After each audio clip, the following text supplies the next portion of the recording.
What is party people? Happy Thursday. Team back in full effect, back with his fresh haircut. Bell looking like Greta Thunberg. Fantastic. He-Man. I don't think I've cut my hair in like the last 6 years. You get any strength from it? Of course. All right, cool. Really, 6 years? Yeah, I think it's been 6 years. Whoa. That isn't, what was it before? What do you mean? Like, did you keep it like shoulder length, or did you just, was it short? No, I've always let it. I've started growing it out when I got into the dorm at college, and because my mother wouldn't let me keep it long, so I was like, I'll show you. And it's been long ever since. Because you're a hippie. No, not She was really. worried you were going to be a hippie and smoke marijuana. Well, she was half wrong. Yeah, you're not a hippie. You don't smell a patchouli, if that's what you're asking. But you are. Maybe Can I bum a clove cigarette from somebody? Clove. Oh, that is awesome. Look at you. Oh, man.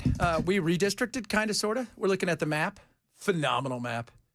They're not even pretending, which, you know what? I like the honesty, right? And can we just... The honesty matters the most. Just tell us why you're doing this. Everybody's going to whine and moan. Both sides do it. And this is not the first time this has been done. It's not the last time, right? The minute somebody else gets into power somewhere else and there's an opportunity, they would do it right back, because unfortunately, this is the world we live in.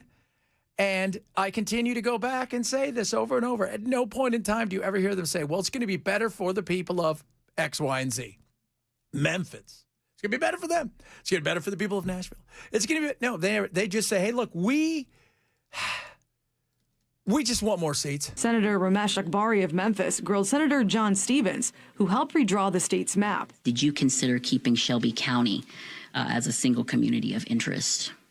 The consideration for drawing these maps was to maximize the Republican potential to maintain the majority in the United States House of Representatives. Did you evaluate whether the new districts that you all created were compact? Mr. Chairman, all of these questions are going to get the same answer.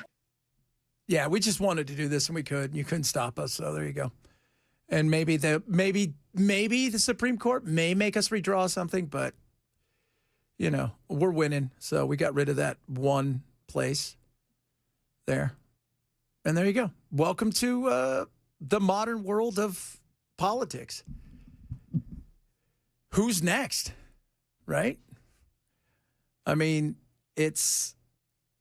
people are frustrated. You can't be frustrated, unfortunately, because we vote these people in. You know, like we always talk about here. You know, we can sit here and whine about, you know, who's probably going to be governor. If you had to lay money on it, if I came to you and said, you've got to put your house, your life savings on who's going to be the next governor, I think we all know who everybody would pick. And yet, when we go and look at her numbers in the Senate, so what's that say about everybody and everything? I think you were being kind. Was I? Yes. I think the raspberry needed to be bigger. There you go. There you go.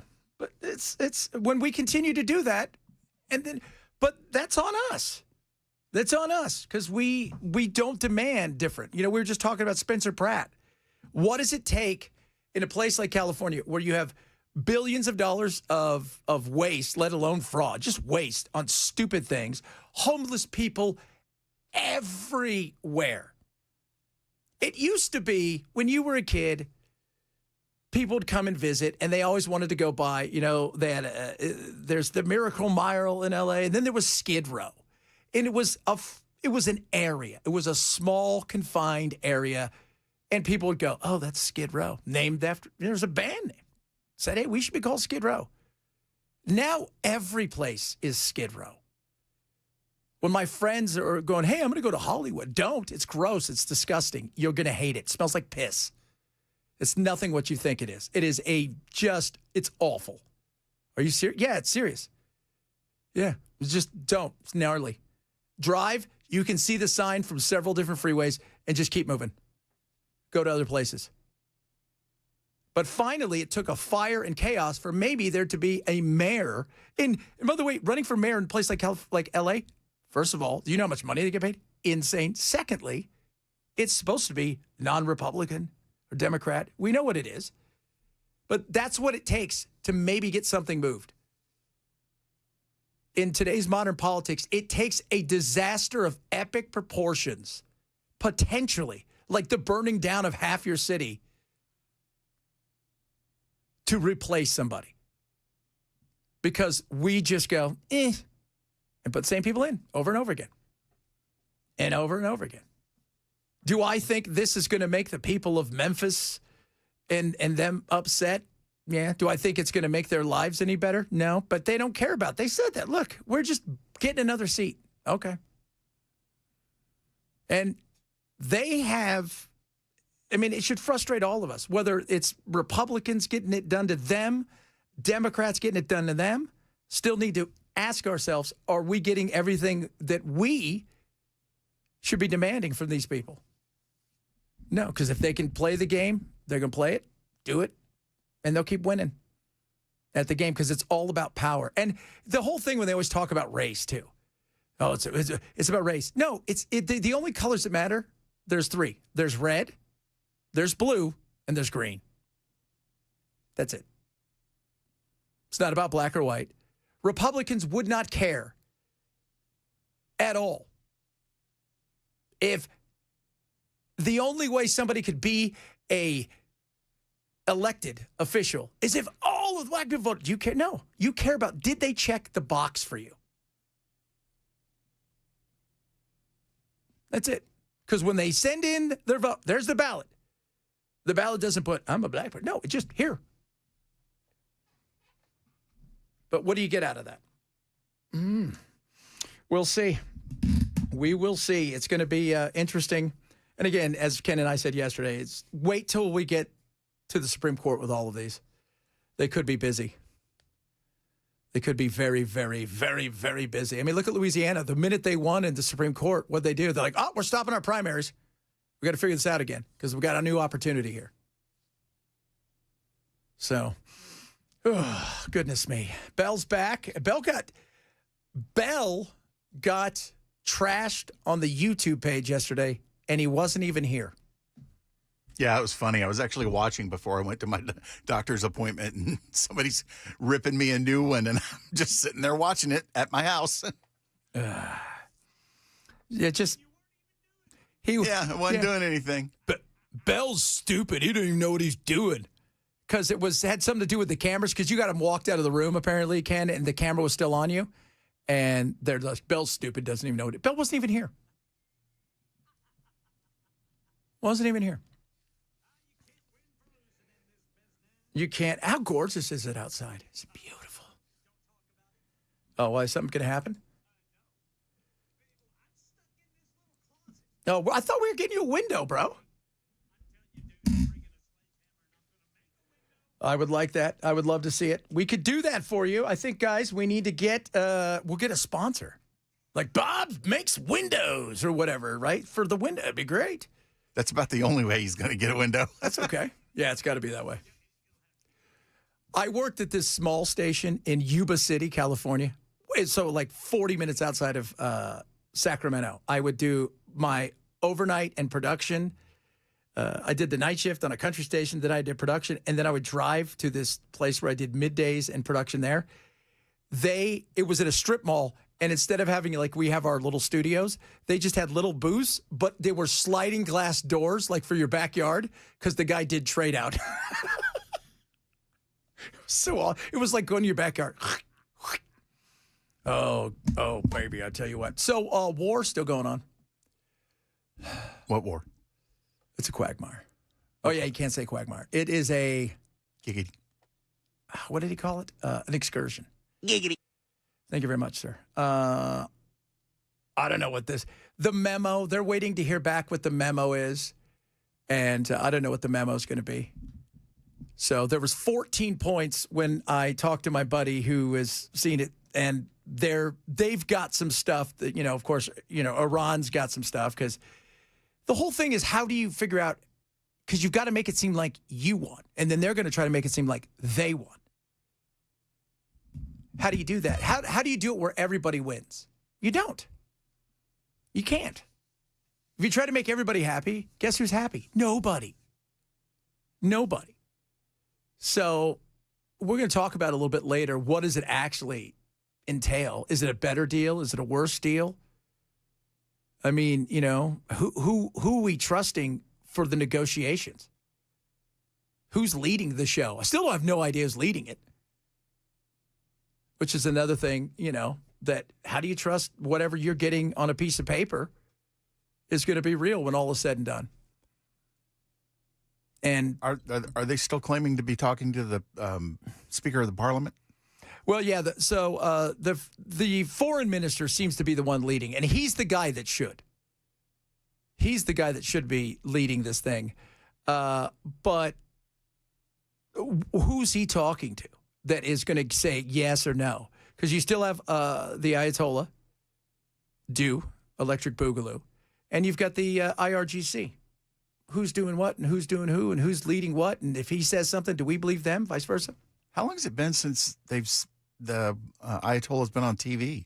I think he did something, not this past Saturday, the Saturday before. I think he showed himself. Did he look messed up? Yeah, I mean, I think it's more about his leg now. Oh, okay. I don't know if I think he's lost a leg. Oh, I don't know if they'll find it.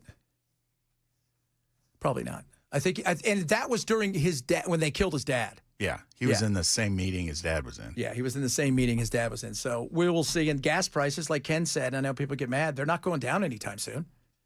Even as oil falls. Remember, oil, it's a weird thing, oil. Up like a rocket ship, down like a feather.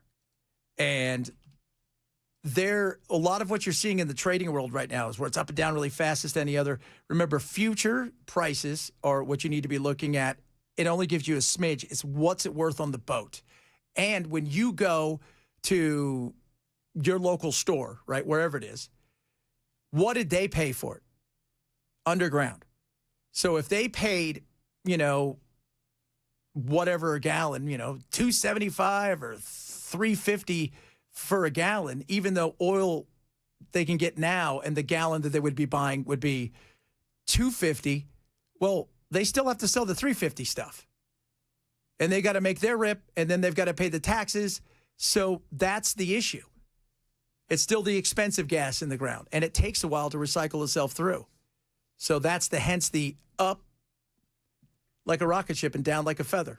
Although, so yesterday, would you say, Bell, it was $4.29? Then you went over to Goodlettsville, and what was it? Yeah, where I normally go, it had gone down from I think it was $4.39. It dropped to $4.29. Then when I went to my doctor's appointment yesterday, I was up in Goodlettsville, and I saw it for I want to say $3.89. And they were both Kroger's, just in different parts of the city. That's cool. There you go. You better get over there, guys. Better get over there. Poor Ken and his Elantra. Luckily, that thing is, whew. What's it take you? Well, how far of a drive? Like, how many miles is it? So it's 66 a day. And that's, what are you getting, 29? Okay, that's not bad. Oh, that sucks. We have filled up the day before the war, and then 5 weeks ago. We haven't filled up since.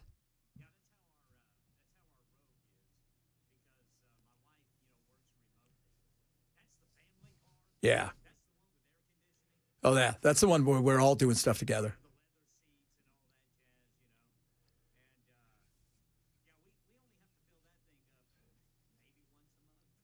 That's so awesome, isn't it?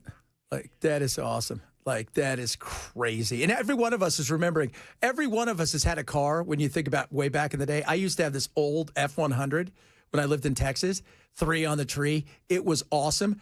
It got enough to go from gas station to gas station. It didn't matter. Like, I put $60 in the next day. I'm like, damn, I'm on E. Because they get like 9 miles to the gallon. It was cool to look at. but, it was not cheap to drive. I'll tell you that right now. All right, a lot of stuff to get to today. We'll talk a little bit more about this. The hantavirus, is it coming for you? Could it be here? It's in Georgia, but is it in Georgia? It's in California, but is it? Arizona? We'll discuss because the terror that people have, but it's also kind of exciting, right? Because we doom scroll naturally. It's our instincts. We'll talk about that, among other things. Chad Benson Show, Super Talk 99.7.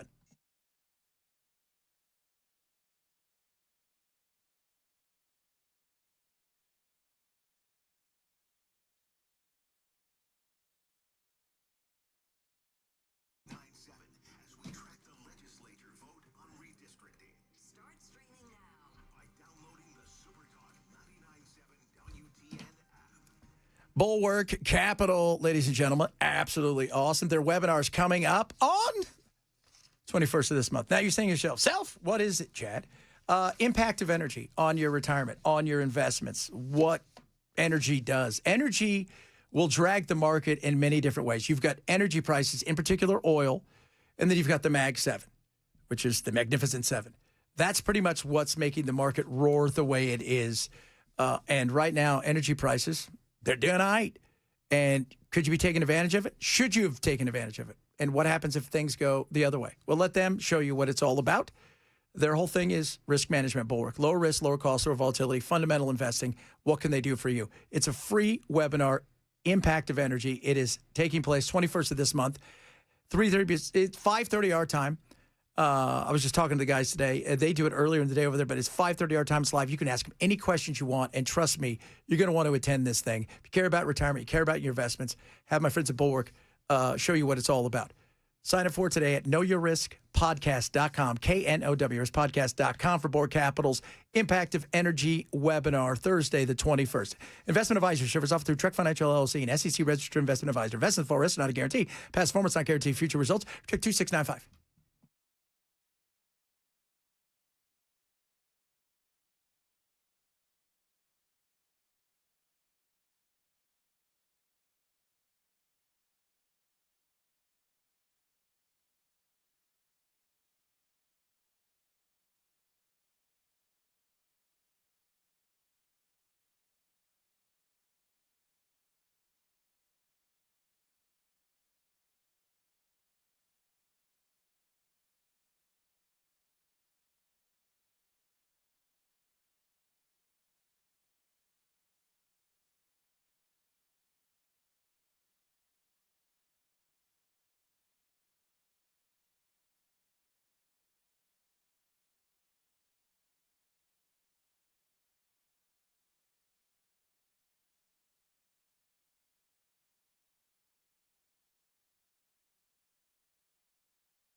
I love the redistricting. The look on their faces when they ask them, do you know what's going to happen? They're like, yeah, we know what's going to happen. You guys know why we're doing this. And watching them walk in yesterday, getting booed by everybody, which is, do you people not have jobs? It's the other side of it. I mean, I get it. And what's the hissing and the booing? Who's that for? I get it. You know what you do? You get out and you go to the people and say, my ideas are better. That's what you do. Because stuff like this, by the time it gets to this point, it's too late. Like, did you see Utah? So Utah, they've got this new data center that's going in with Mr. Wonderful. Remember him? Kevin O'Leary. And last night, it's this small little area about 160 miles outside of Salt Lake City, 40,000 acres for this AI data center. 40,000 acres. The people are up in arms over it. By the time they figured out what was going on, and last night, and it just shows you, they're all sitting up there. And they had to hold it in like a mini arena and do like they had it in 3 or 4 other rooms where they had to zoom in thousands of people there. And all of them were pissed. And guess what? They voted to approve it. Yeah, because by the time that's already happened, it's too late. Yeah. And that's what happened last night. And, you know, the whole thing, too, with the data center, the amount of water it takes is massive, but it's getting better. And it's going to get better. Like, because they've got some stuff. They got these new cooling chips that are awesome with the certain flow that does on these chips that are incredible. But it's still a ways out. They've also got this stuff they're working on that's very futuristic, but not, you know, how fast things move nowadays. Not like 20 years away where they submerge it almost in this gel. But one of the reasons they picked, you know, a place like Utah is because of the climate. It's dry, and half the year it's cold enough there that they don't have to run stuff. But it's still, you know, I mean, we're talking millions of gallons a day to cool that place.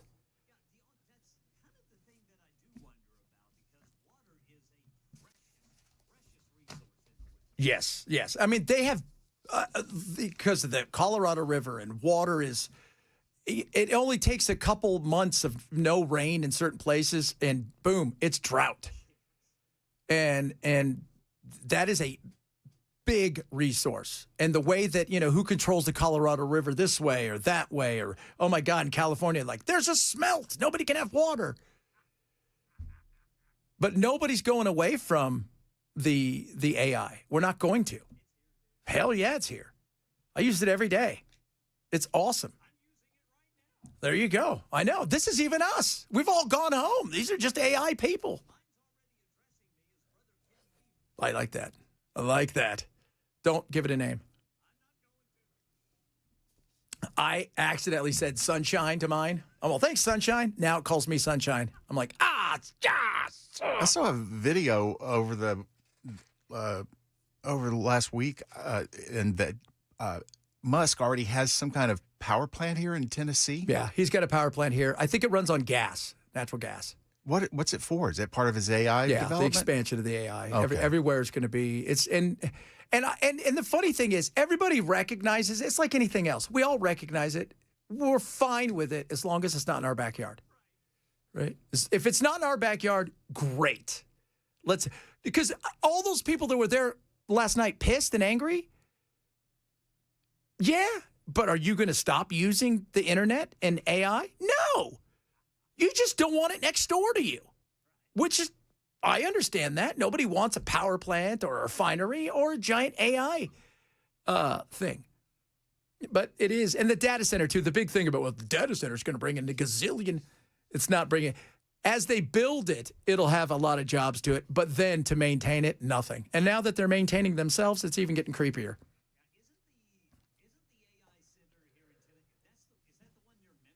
Yeah.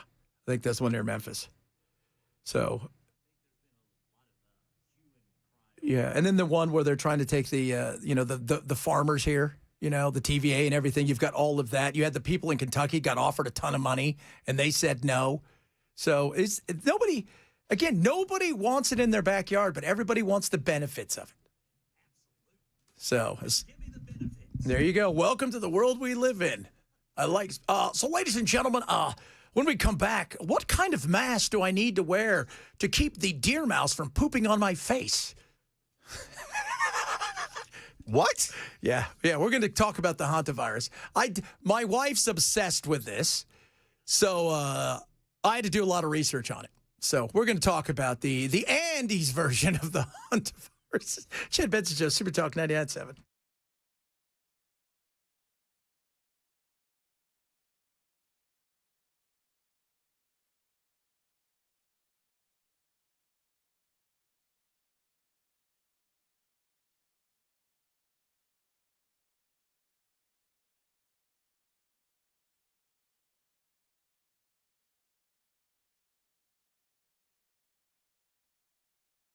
Mahaffey's home, where he lives with his grandmother. I just thought it was thunder. Yeah. I went to my living room. I go back to my room. Room's gone. Then we got to get a tub. That's gone too. So we went to under the couch. Then when we got to the couch, everything started rolling. Whole house. At least 17 people have been injured in Mississippi. Here in Tennessee, we're another step closer to redrawing congressional maps. The House passed its bills, which the Senate takes up later today. Republicans proposing splitting up Memphis into 3 districts, which could give them a 9th majority. Democrats can't do anything about it because they're so outnumbered. All they can really do is shout and scream with their supporters in the halls of the Capitol, which is happening. About 100 or so protesters there at the state Capitol. Still waiting for a deal between the U.S. and Iran to end the war or open the Strait of Hormuz, or both. Tom Sufi Burridge on this memorandum of understanding we keep hearing about. An interim agreement which would mean Iran reopening gradually the Strait of Hormuz, allowing all of those hundreds of trapped commercial vessels in the waters west of there to get out and to export and potentially start alleviating some of the pain on the world's economy. And the U.S. military, in return for that, gradually beginning to ease the U.S. military blockade on Iranian ports. No matter what happens, gasoline prices aren't going to come down anytime soon. Right now, Gas Buddy's putting the average in Middle Tennessee at $4.25. And officials with the World Health Organization say the latest outbreak of the hantavirus on board that cruise ship does not have the hallmarks of COVID that paralyzed the world 6 years ago. I want to be unequivocal here. This is not SARS-CoV-2. This is not the start of a COVID pandemic. This is an outbreak that we see on a ship. There's a confined area. We have 5 confirmed cases so far. That's the latest news. Weather's next. I'm Ken Weaver, WTN News.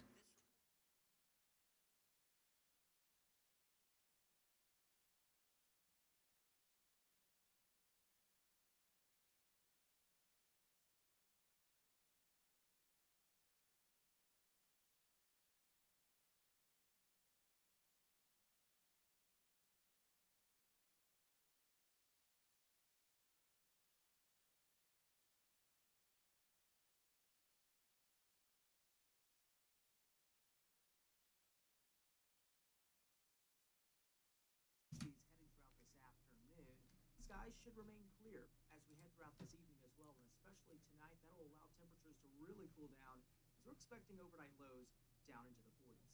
All right, kids. Wellness Institute Nashville. Does your back hurt? Well, go to the Wellness Institute in Nashville. Talk to my buddy and yours, Dr. Mitchell.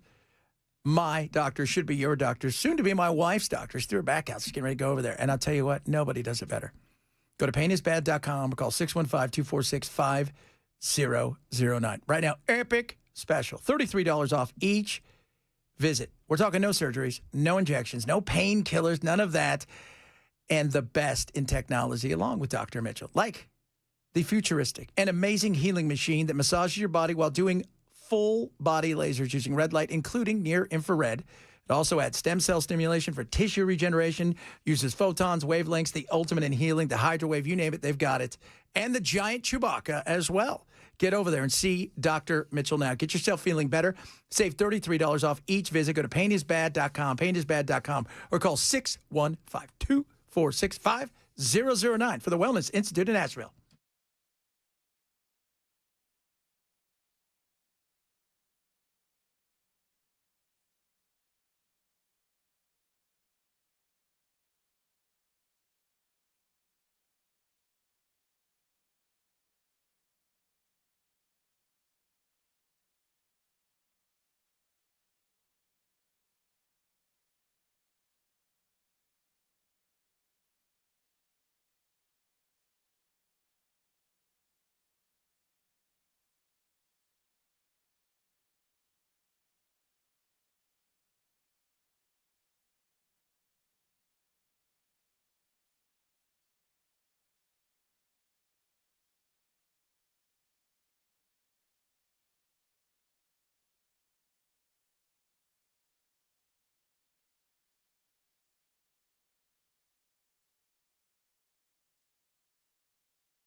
Da, da, da, da, da, da, da, da, da.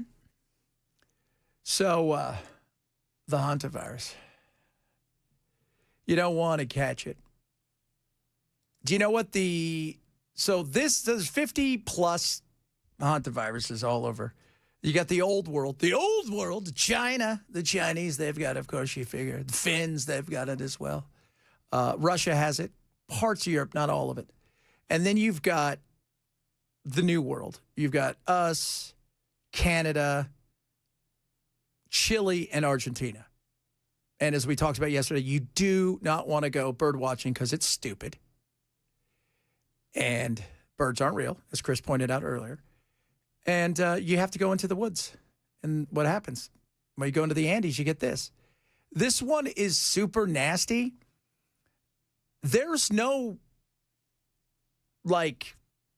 take this, you'll be fine. There isn't that. They just kind of throw stuff against the wall. What works for you may work. It may not. Yeah, it kills about 40% of the people who get it. Yeah. This particular strain. Yeah. So You just don't get it. That's it. That is the Republicans' plan. Just don't get sick. That's the best way. And as I was telling somebody today, well, how do you make sure you don't catch it? Well, all I know is my couch doesn't have it. It doesn't. And it spreads. It's hard to spread person to person. This one may be easier. Now, if this thing became airborne, it's a nightmare. But it's not going to become airborne. Yeah, this one, what they're saying is you have to have really close contact with someone. Yeah. So that doesn't make it airborne. No. And even at that point, they still say it's extremely rare for it to go human to human. Right. So most of them, it's animals, right? It's the deer mouse and just weird crap like that. It's in their poop. Yeah, and don't eat the poop. That's also the other thing. How'd you get it?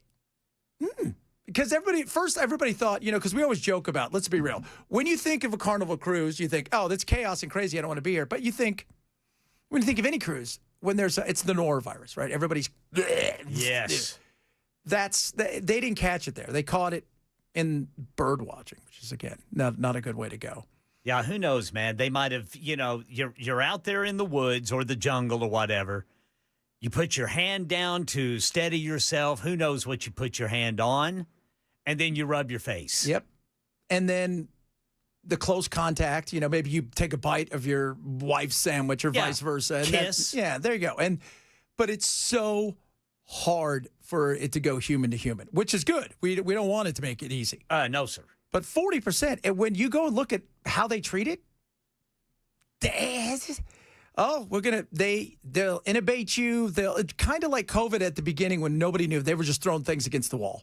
That's kind of what happens with this because there is no fix. I mean, they don't have anything for it. And it's, there's a couple things they've tried for the old world, like the Chinese and Finns.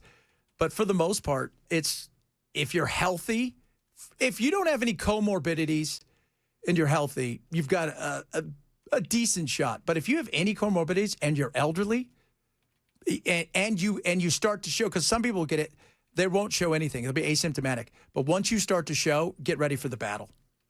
So that's why I say, and I mean this, stay on your couch.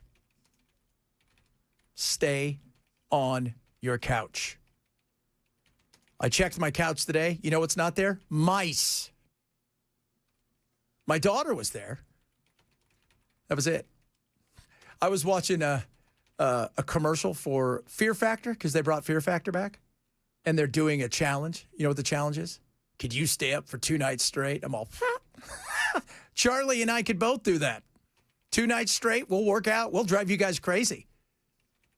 I'm like, that's the dare on Fear Factor? That's what you guys have gotten into now? Just 2 nights in a row? That's it. I could do that with my head. Just standing on my head. Although I'd probably pass out. So how do they know that it was a specific virus? They've already tested. So some of them, because was it 29 people got off the day after the first person died. And they flew off. The people that they've moved to, one person was trying to get on a flight in South Africa, and that person they took to the hospital. I think that person was really sick, and I don't know if that person died, but they tested him, and that's how they know it's the Andes version. But it's weird to know that you test for it, and you're like, okay, this is what it is. What can you do? Nothing. We can't do anything for you. And that's crazy.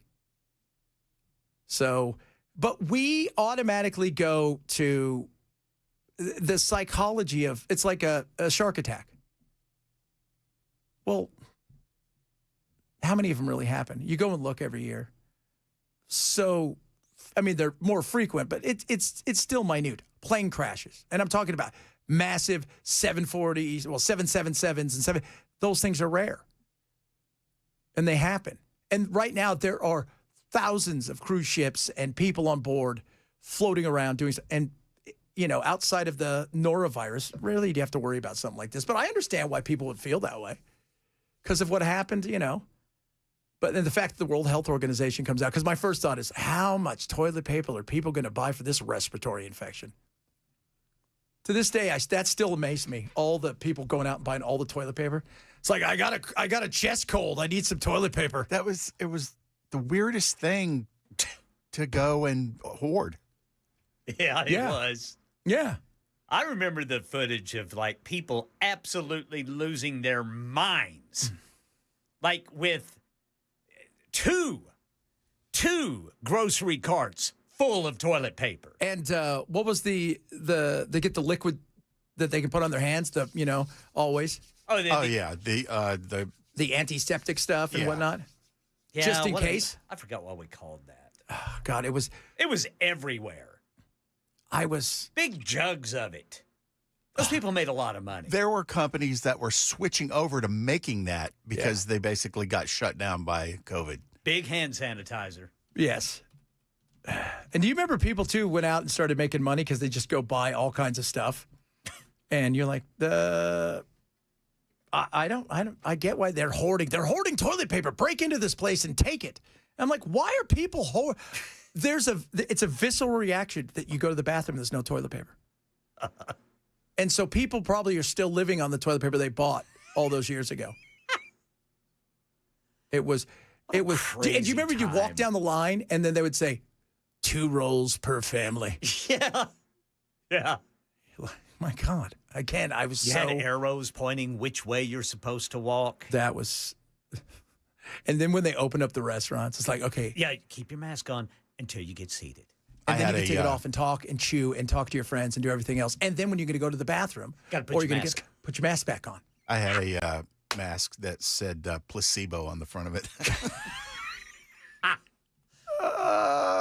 The funniest part that got me is whenever they started having basketball season. Yes. They opened and the coach would pull his mask down to scream in his player's face, and then after he was done, put his mask back on. Oh. It was the stupidest thing. Yeah. Or I remember because the Dodgers won the World Series, and they won the World Series. I forgot who they beat, but they played it in Texas. Right? And it wasn't a Texas team. It was Denver. I forgot. And the fans had to sit like 8 seats between each other because there was only 2,000 fans allowed in there. Yes. And I thought, what the hell are we doing? We're going to look back at this and think, oh, what was that all about? Yeah. And who got it right? Sweden. Sweden said their only mistake was we should have protected the elderly and the comorbidity, the people that outside of that, it was always going to be a herd immunity thing. Was it, I cannot, not Greenland. What is the country off of, is it off of Australia?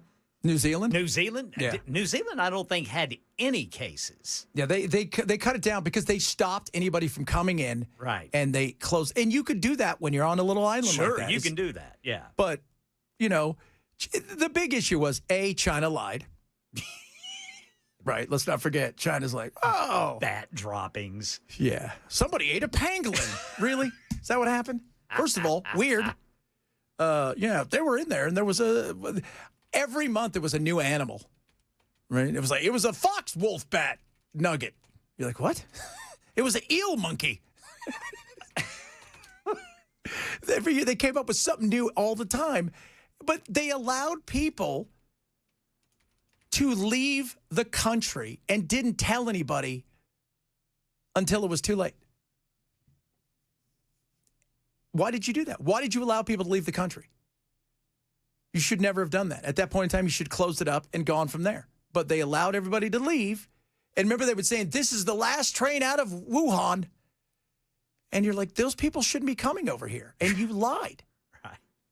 And they knew for a while, too, because when you go back and look at the data from, like, the satellites and see that September, October, the hospitals. They were building hospitals. Were a hot mess. And when my buddy was over there, he calls me. He's like, dude, this place is bigger than Chicago. And it's like that movie 28 Days Later. There's nobody on the streets. Yeah. And I was like, something's coming. Yeah, I remember as early as August and September, just some news blurbs that they were showing footage of bulldozers in China clearing dirt to build makeshift hospitals. Yeah. And by the way, it was going on long before. Yeah. Because they were trying. And I love how, though, and again, the whole ridiculousness of, like, you couldn't bring anything up. Like, you don't think maybe? No, somebody ate a pangolin. Like, you don't even know what a pangolin is. Well, they ate one. I know that you shouldn't. Yeah, no. Then it was a bat. Originally, it was a bat. Somebody ate a bat. Yeah, it was bat droppings in a wet market. Yeah. There's no way that it could be the little lab down the street that is marshaled by Barney Fife. No, it couldn't have been. That has already had several issues, right? You know, do you know those? Remember when you go into the restaurants and they have the A, B, and C thing? That thing got an F all the time. And people just wandering in and out. There was no way. But you couldn't bring that up because that was lies. Lies! Oh, lordy, lordy. All right, coming up, we got some of your text messages, a bunch of other stuff. Oh, he's back. You know what time it is. A little sports time with Bell. Oh yeah. Shooty hoops. Shooty hoops, baby. Shooty hoops. That's what he was doing yesterday. He was practicing his shooty hoops. I don't think that's true. He's getting his haircut. Chad Benson, Super Talk 98.7.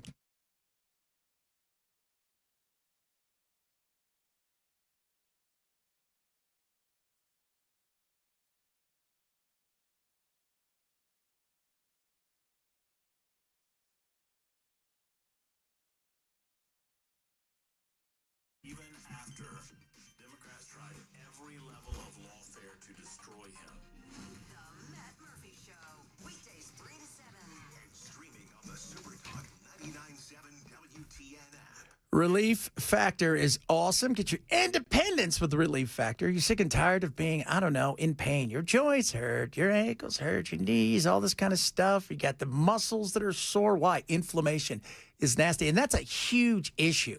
Relief Factor, naturally formulated, right? So there's none of this yuck in there, right? It has been third-party tested for potency and purity, and it doesn't mask what goes on. It fights the inflammation from the inside out, and it is incredible. It works. I take it every single day.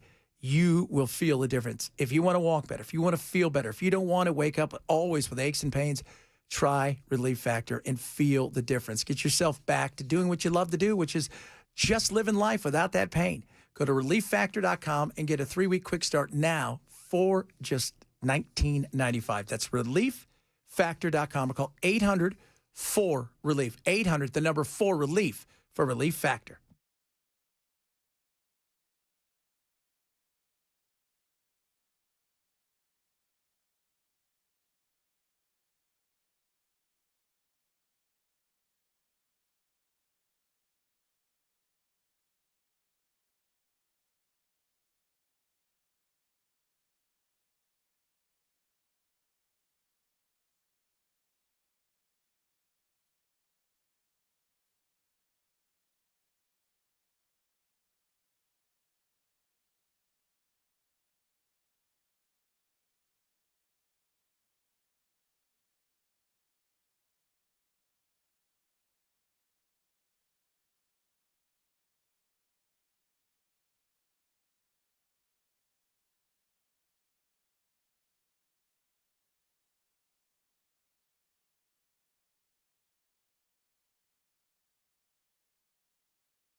Drivers, I'm not really sure what's going on, but eastbound 24 is like a parking lot there where it merges with 65 north of the downtown loop.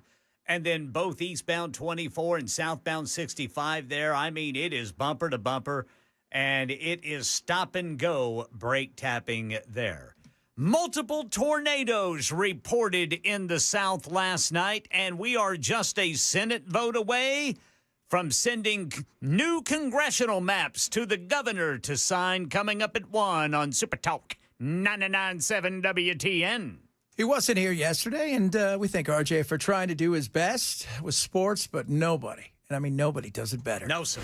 Now it's time for Sports with Bell. When you need to know sports information, you turn to the guy who calls basketball shooty hoops. Let's talk some sports with Bell. Oh, baby. All right, Bell, what you got for us? Was there a referee that got attacked? Pick a day. Pick a time. No, like it was in soccer. Some referee got attacked in soccer. Well, some guy ran out onto the field and that has happened on numerous occasions. Yesterday, the Champions League semifinals, I will say the referee for the game between Munich and Paris Saint-Germain was awful. Yeah, man, there's a lot of places you don't want to be awful. That was one of them. I bet you he got called dirty names. He did. So somebody ran out of the field and jacked him up? I don't think they jacked him up. They should have. I wouldn't have been surprised. Usually that happens in South American games. Well, the story I heard was that he got spear tackled. What's spear tackled? Oh, wow. That sounds really crazy. A spear tackle? I've never heard of the spear tackle one. That's when the human being lays flat out in the air and hammers a bad official.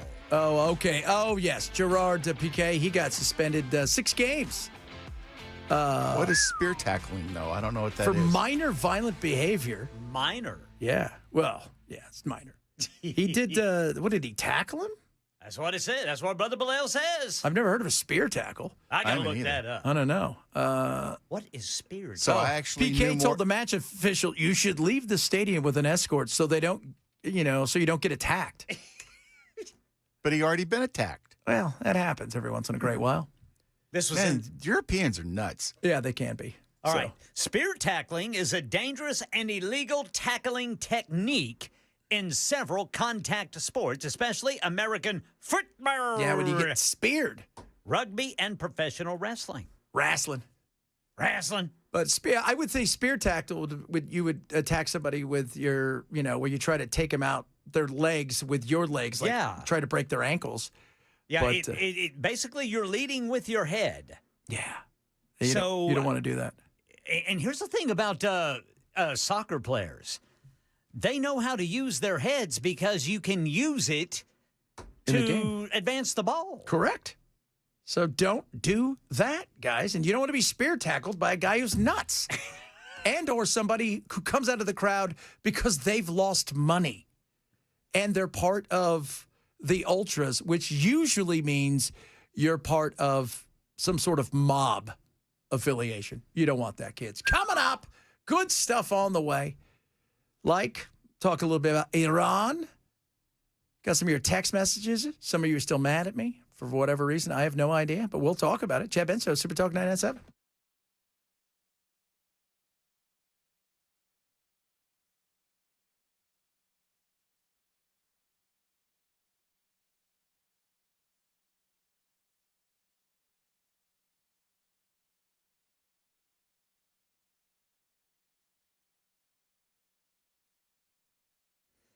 One o'clock on the dot. I'm Ken Weaver with your top stories. Got the full forecast in 5 minutes. Right now, it doesn't look like we need to be worried about any thunderstorms until Sunday at the earliest.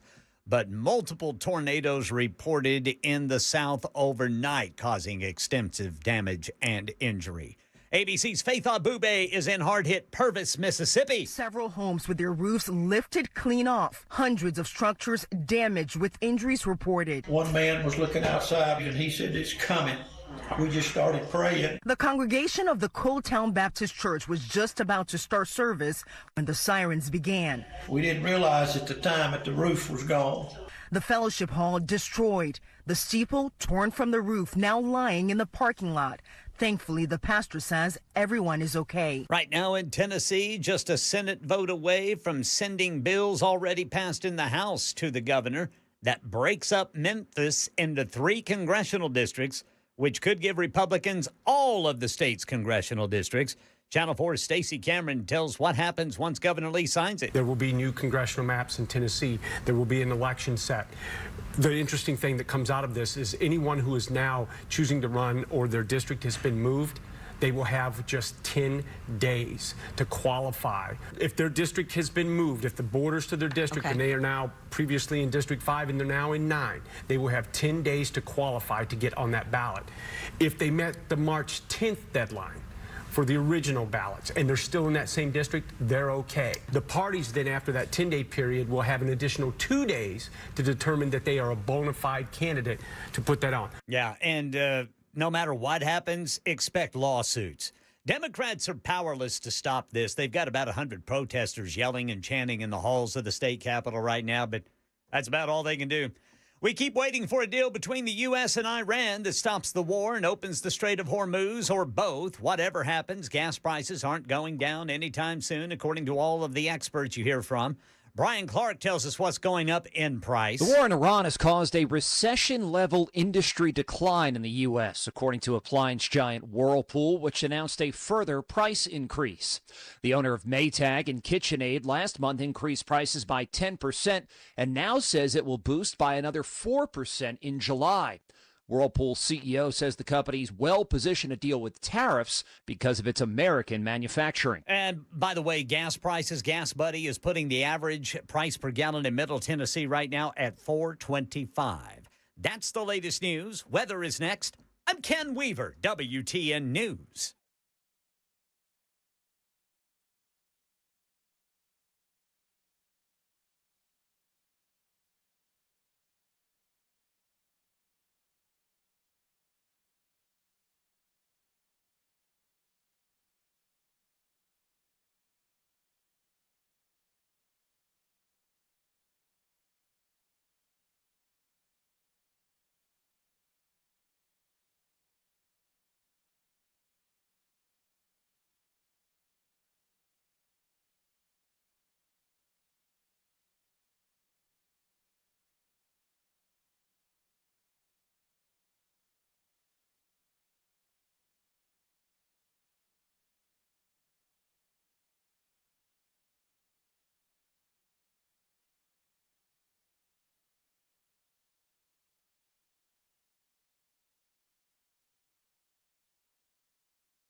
Happy Thursday. It's a party. Did we win the war? Nah. It's not over. The war. So we have proposed something. They are proposing something back. We will decide if we're going to do it. And the first thing would be not so much a ceasefire as an absolute end of the war for 30 days. So ceasefires can be broken all the time. This would be an absolute, it's over. While they cross the T's, dot the I's, and go from there. Now, we're kind of like North and South Korea right now. We Yeah. just got a ceasefire. That's but it. No actual peace agreement. The issue is going to be, and you got to think of it in a lot of ways. First and foremost, and Trump has to have a win. And that win, whether real or perceived, has to be better than what Barack Obama got. Because you can't rail on somebody about how weak and horrible it is and not get something better, especially after attacking and putting yourself in a situation where, let's be real, prices have gone up. This hasn't helped him. This hasn't made your life any easier. You're not looking around going, oh, good, my insurance rates went down today. If you're Ken, you're not waking up going, oh, good, finally air conditioning works in my car. Yay! Yeah. Didn't make us any safer. Didn't do any. Yes, Bell. You were going to say something. No, I thought he didn't like the air conditioning working in his car. He prefers the heat. It depends, right? We all prefer the heat until you're hotboxing it and not in the fun way. Yeah. I don't want to hot box anything and if I can't get relief. Yes. Like, I know I could, once I get to point B from point A, I know I can get some air conditioning. Yeah, that's it. And you don't, and especially if you got to drive and you're stuck in traffic and you got no air conditioning. Thank goodness that never happens. No, thank goodness. So a lot of things happened over the last couple of days. You know who played a big role in this? Saudi Arabia, Kuwait. They told America, you're not using our airspace. You're not launching planes from here. You're not doing anything from here. You're not going to do anything at all. And the reason? They're afraid. They've been hit. They feel like maybe we have put them in a situation where this isn't going well. Kuwait hasn't exported a barrel of oil in 30 days. And so having them both come out and tell us, no, not going to use any of our stuff. Not going to happen. Even if you got bases, none of that stuff. We've been hit, and what's going to end up happening is if this escalates, they're going to come after us. And we can't afford it, and we won't. So you better figure something out. So Operation Freedom started and then went away. Now, what can we get out of this? So, and again, everything is, the devil will be in the details if indeed something gets done. But Trump also wants this done because next week he's meeting with Xi, and the last thing he wants is this thing hanging over his head. Because Xi met yesterday with their foreign minister, and Xi comes out and says they should be allowed to enrich uranium. You know, why does Israel get a nuclear weapon? And everybody kind of looked around and, because nobody ever wants to say anything about that. So now the question is it proposed apparently is 10 years of no, and the enrichment thing, because remember, Israel's also playing a role in this. Israel wants them to have no access to anything at all when it comes to enrichment. And they're saying no. No, we want to be able to do it for peaceful reasons. And so, you guys can have inspectors in here all day. We're fine with that. But Israel, what happens if they come out and say, no, we're not doing this? At some point in time, somebody will look at Bibi and go, well, then you're on your own. Which I don't think they'll do. The other part of it is what are they getting out of it? We're going to slowly open up the straits. They're slowly going to lift the blockade. And then all of a sudden, sanction relief. And then giving them access to all those accounts that are sitting out there. About $100 billion in accounts. That's, Trump doesn't want to do any of that. But if that's what we have to do to get out of this, again, you want to take the win. The last thing you want is to walk away and go, okay, so they realize now they can close the straits whenever. We were watching Marco Rubio earlier. Belle and I were laughing because Marco Rubio comes out and he's all, you know what? If they had a nuclear weapon, it would be way worse because they could just at any time close the Straits of Hormuz. And I'm like, it's already closed. They don't have a nuclear weapon. That is their nuclear weapon now. They recognize that. We don't need a nuke. We can do this whenever we want. Whenever we want. So I hope it gets done sooner rather than later. And like Ken said, though, unfortunately, oil is a weird thing. The prices go up like a rocket ship, but they come down like a feather because you're buying the gas, right? The people that are, you go to the gas station, that stuff's underground and it's getting filled up all the time. And you're paying a premium for it right now. And they're not going to sell it as a discount and take a huge loss. So if they got $4 gas in there and you're paying $4.39 and they're making a nickel on it and the rest of it's taxes, that's what it is. They're not going to sell it to people at $2.50, and that's why people get frustrated. And then they see stuff like Shell yesterday going, whoa. Because if you're in the oil business, they're all slapping each other in the back, smiling. The amount of money and bonuses that are getting paid out are huge. But you don't want to celebrate it. Hey, we did great this. Because it's not like you did anything different. A war happened.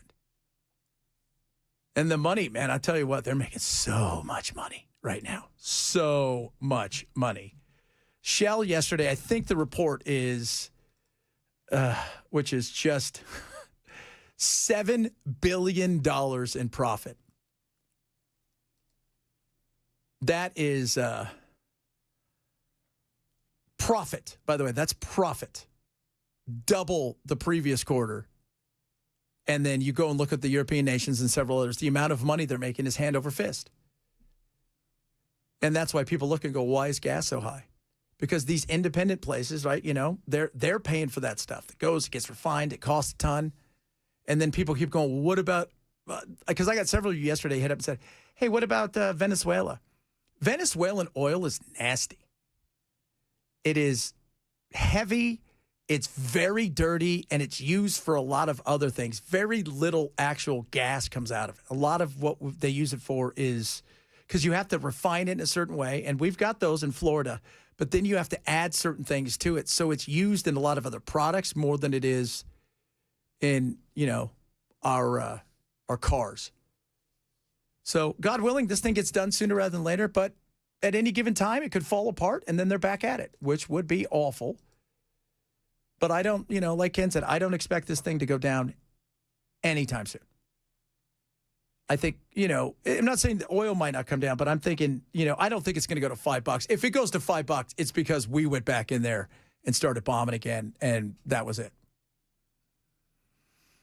So I don't think it's going to go there, but could I see it hang out at like $3.75 to $4.50? That would be nasty, but that's a possibility. And at least, we don't live in places where they tax us, to the point of no return. Meanwhile, here in the great state of Tennessee, we have redistricted. What are we? A Senate vote away from redistricting, where they've drawn up a map, and that map is going to ensure, in theory, it's always in theory. What if you don't get the win? But in theory, you're going to get what is going to be the 9th seat. And this is about, and we played this last hour, but I find it fascinating. This is about D.C. Remember, this isn't about the state. It's about sending people to D.C., the federal side of stuff. So, but the control is there, and the Republicans are just doing what's in front of them. Senator Ramesh Akbari of Memphis grilled Senator John Stevens, who helped redraw the state's map. Did you consider keeping Shelby County as a single community of interest? The consideration for drawing these maps was to maximize the Republican potential to maintain the majority in the United States House of Representatives. Did you evaluate whether the new districts that you all created were compact? Mr. Chairman, all of these questions are going to get the same answer. Which is, we're going to do what we do because you can't stop us. At the end of the day, you can't stop us. Now, courts may have something to say about this because, as we all know, in today's modern world, everything ends up in court. Everything does. So the courts may stop. I doubt it, though. I doubt it. I don't, I mean, it is what it is. There's nothing that you can do about it. And that's it being in the other party, no matter where you are in the country, no matter where you are, this is what it is now. Gerrymandering, redrawing districts, all of those things. It's what we've had it for a while, but it's gotten to the point now where, at least back in the day, there was this thought, well, we're trying to even out, we're trying to do this, we're trying to make it. Now they're just like, nah, we just need another seat because the other states are doing it, so we're going to do it. So we'll have 9 here and none for the Democrats. 9 Republicans, none for the Democrats. And then California's like, well, maybe we should redraw it again. And then you're going to get so-and-so, and then such and such. And somebody said earlier, well, the GOP's ideas are better. They can be. But that's if you put those things in play. They can be. But none of these parties represent any of the things they say they're going to represent. And this is, again, for the federal side of stuff. These are people going to D.C. So they're having less of an impact on the local level than on the, because it's more of a national thing. So they're going to have less of an impact there. But they got 9. And, if gas comes down decently and the economy really picks up where people aren't feeling like they're pinched, the Republicans, this might help them get closer. If it stays up, there's still good. There's going to be some surprises out there where people are going to look up and go, they may have redistricted, but it doesn't change anything. And that's also the fear, too. Because if you go and you redistrict a certain way, by adding that one now, are you diluting yourself in the future? And you lose a couple seats. Another question that's going to be asked, but that's for another time. And this was always going to happen. And them complaining, like Ken said, what is there, 100 people there complaining? I get what you're doing. Yeah. You're pissed. Heck no, we won't go. Shame! Shame! Yeah, earlier, Democrat... Shame! Yeah, Democrat Gloria Johnson. She was on TV. She had a big mega horn. She was going, shame! Shame! Yeah, for what? Shame. Shame. Shame. Shame. Okay, great. Shame. Did that change anything? No. Then you should be out going, all right, well, who are we going to be campaigning against? Who are we going to get out and about? And then here's the thing. If I'm the Democrats, and they won't do it because they'll jack the pooch, but if I'm the Democrats, who's my candidate? Who's the least insane person that we can run, right? Because this is where you have to anticipate. I can't put the wokest, most leftist person. I'm going to have to find somebody who's an old school Democrat. And then what I'm going to have to do is I'm not campaigning in places I know we're going to win. I'm only campaigning and going out and knocking on doors, shaking hands, kissing babies, and making it absolutely local in the areas where I know I have to win. But they won't. They'll screw up. They'll put up the wackiest person they can find. Who's running? Whose seat is that right now? Steve Cohen. Yeah, Steve Cohen. Oh, he's fun. Chicken eating Steve Cohen, as Matt calls him. I don't even think he knew the name of his challenger. I don't even think he knows he's running. Yesterday, when he was he was sitting there, and I was like, And I tried not to, like, he was shaking and stuff. And I'm like, who, what? Is there anybody younger? Oh, but yeah, I don't, yeah, like you said, he doesn't even know who he's running against. It's embarrassing. That's not what you do there. They won't. They'll screw it up, though. That's the beauty of the Democrats in today's modern world. As bad as the Republicans can be and as off-brand as they can be from anything that they were supposed to be at one time, you just have to look over and go, oh, yeah, we're running against you. So we can suck, but you will definitely suck more. This is a mess, but that would be a disaster. Yeah. Mm-hmm. Yeah. There's a difference between, our small plane or balloon landed in somebody's backyard like a couple weeks ago, and the Hindenburg. And that's what the Democrats tend to do. They Hindenburg it. All right, coming up, a lot of good stuff still. We got some of your text messages. Some of you mad at me. Some of you still like me, which is awesome. Because some of you were mad at me earlier, and I don't know why. People were mad at me to start the show. Well, it's usually because you're not saying things they want to hear. No, it was... They were mad at me for the exchange that Chris and I were having about something. I thought, I'm not even on the air yet. You were mad at Bell yesterday. He wasn't here. And I was mad at Bell for that. But for different reasons. And his haircut looks divine, by the way. Jeff Bench is We're talking 99.7.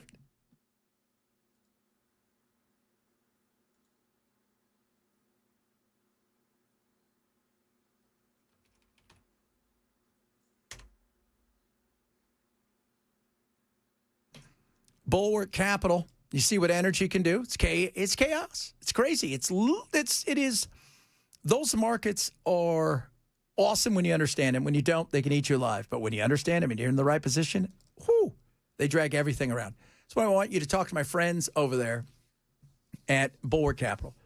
Between all of the stuff going on right now with energy markets, they're doing a Impact of Energy webinar Thursday the 21st, 5:30 our time. It's free. You can register at knowyourriskpodcast.com. They're going to talk about what it is they do, lower risk, lower cost, lower volatility, and why being on the right side of this is so amazing when it comes to the energy markets, the impact it's going to have on potentially your retirement and your investments and all of the other things to do with energy that we don't even think about, like AI, crypto, all that kind of stuff. Sign up today for the Impact of Energy webinar happening Thursday, the 21st, 5:30 our time. Go to knowyourriskpodcast.com, KNOW, yourriskpodcast.com. Investment advisors served offered through Trek Financial LLC, an SEC-registered investment advisor. Investment for all risk, not a guarantee. Past performance, not guarantee future results. Trek 2695.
All right, drivers, we got a crash on the East Bank going westbound there at Shelby Avenue, also in Goodlettsville. The right shoulder's blocked 65 southbound near mile marker 100. Over by the airport, an injury crash, 40 eastbound, that is, at Briley Parkway.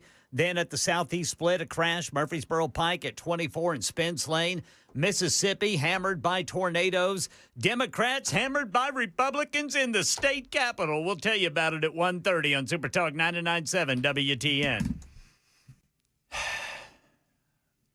Would you even show up? Like, why do I have to be here? Do I get a per diem for the day? Oh, you're talking about if you're the Democrats? Well, yeah, I mean, it's your job. You got to be there. How long do I have to stay? Till the voting's over. You guys are going to drag it on forever. They do get per diem, though. Okay, do they? That's good. Yeah, they get something out of it. Like, does it matter if we show up? Because we know what the end game's going to be. I mean, I know what's going to happen. So do I have to be here? Some of you were going, because we were talking about how you would run any kind of candidate. It's the same thing I've always said about if the left was able to gerrymander and say, okay, this is what it's going to be. You know what I never see? Rarely do I see Republicans out there in areas where predominantly Democrats had dominated, whether it's the black community, whether it's in the Hispanic community. Rarely. They don't. And it's not hard to go out there, shake hands, kiss babies, and get a message across of, are you loving what you got now? No? Okay. Well, it's going to be much of the same. You continue to, insanity. Continue to vote the same people in over and over again. You're going to continue to get the same damn thing. And hyper-focus in areas like that. But neither party does it. They just give up and go, okay, we'll spend money elsewhere. And it can be done. But you got to actually try. And you can't, and you also have to, you got to adjust. You got to look around and go, okay, you're crazy. There's no way I can put you out there. Right? There's no way, because somebody's going to ask you a question. You're going to answer it in the dumbest possible way. And then it's going to be a scene. And then you can't. And that's the problem with the modern political world. It's one of the things I loved about Trump when he first came on the scene was, and I remember I think it was the first or second debate he was in.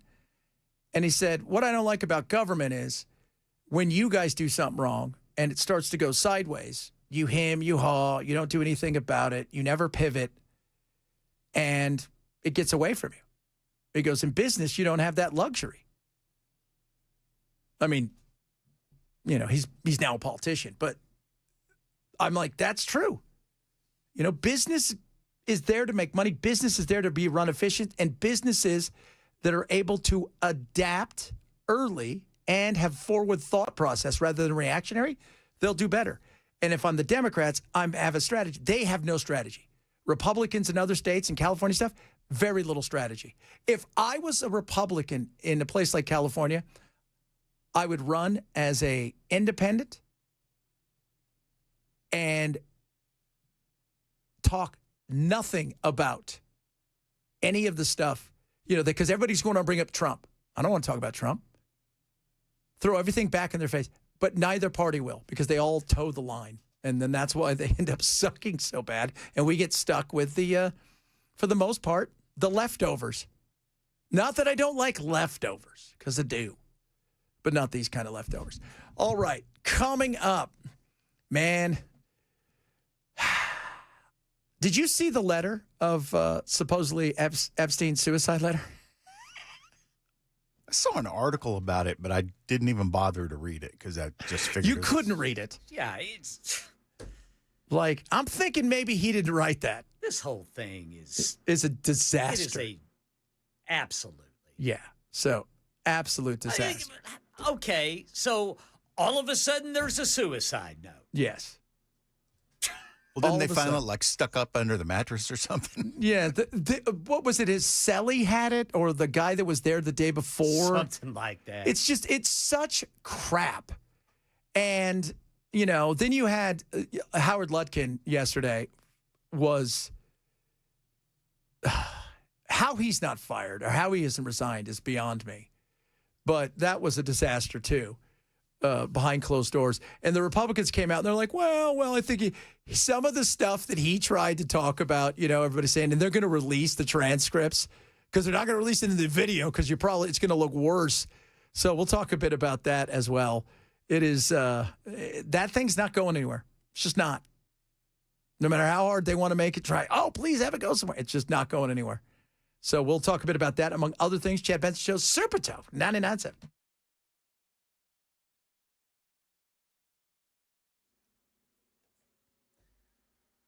I'm Ken Weaver with your top stories. The next best chance for thunderstorms here in Middle Tennessee is going to be Sunday. But today, our friends in Mississippi are dealing with the aftermath of tornadoes. ABC's Faith Abube and hard-hit Purvis.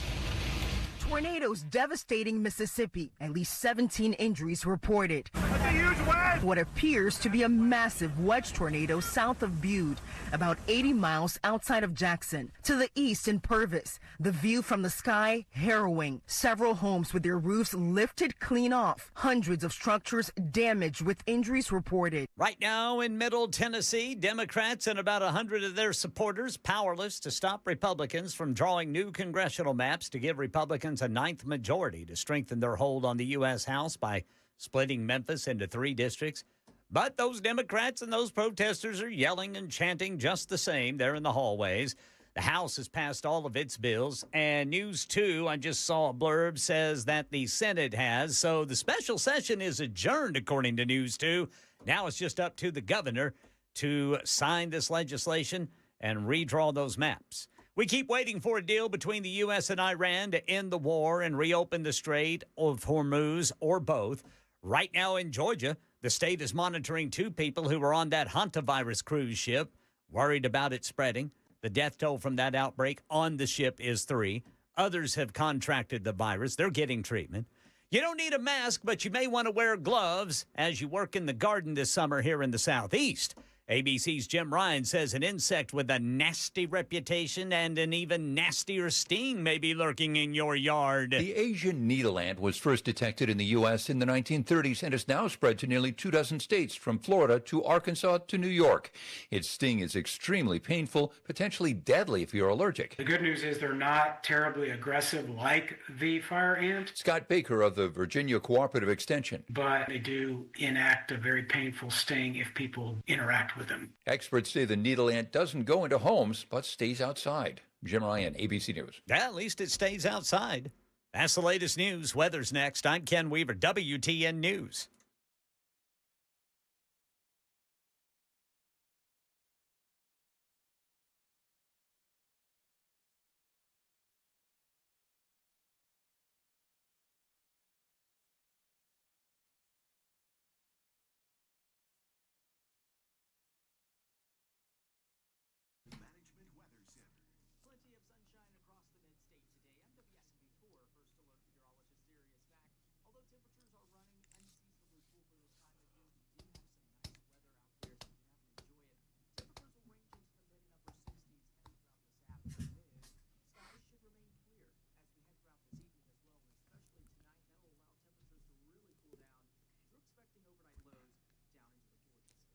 When you're home, right? The place you love.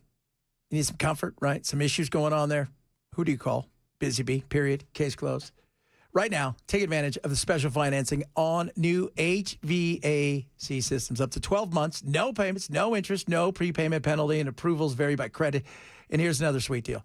We need that. Get ready. Free Yeti. What? That's the Tundra 45 cooler.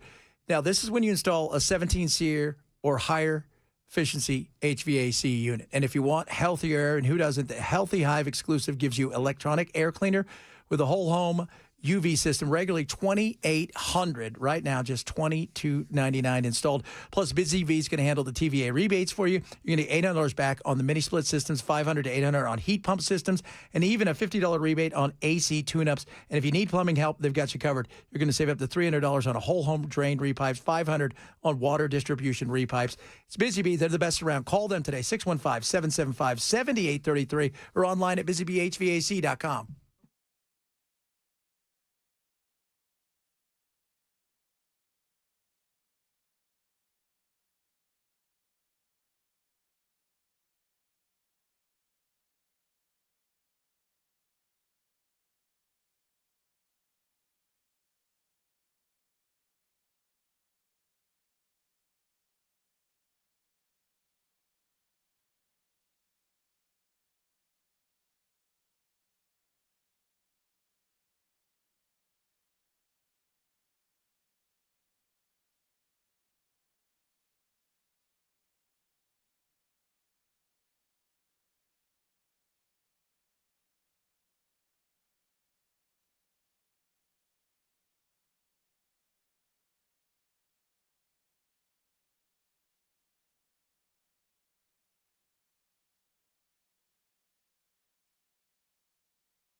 So, talked about aliens yesterday. I had so many people text me.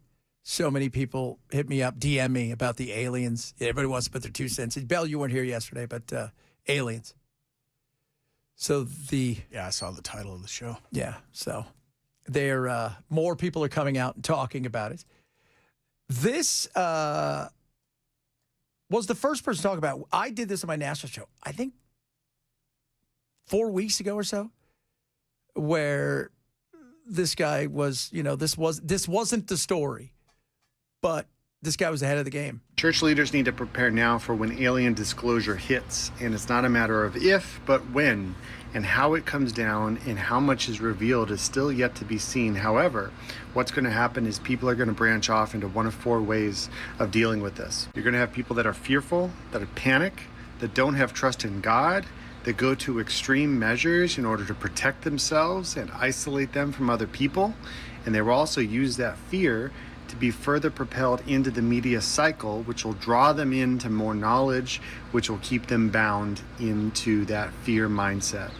Just think of 2020 and what that did. Yeah, meaning COVID and all that stuff. So this has actually even got to the point where this guy's named Jason Boyette. He is probably one of the biggest journalists that only focuses on religion. And it's gotten to the point where he's had to address the issue. Some pastors are apparently being told to prepare Christians for UFO disclosure. Or at least this guy named Perry Stone says they are. So Stone is a Pentecostal evangelist in Tennessee, and he claims a pastor friend of his told him that a group of pastors recently met with U.S. government officials and were warned to prepare their congregations for possible alien revelations. Now, Stone did not name the pastor or the officials or the place of this meeting or provide any documentation. So already it's an unverified claim about a secondhand briefing. Just keep that in mind. But the reason this is getting attention is obvious, because UFO disclosure, it's not just a science story, it's not just a national security story. For Christians, it almost immediately becomes a theology story. Yes. And people don't want to believe this, and I'll say it because others would be terrified to say it, but it's a business, right? Think about what churches have to. First of all, churches, what do they want? We want people to come to Christ. Okay, that's great. What do you need? You need butts and seats. In pews, if you will. That's what you need.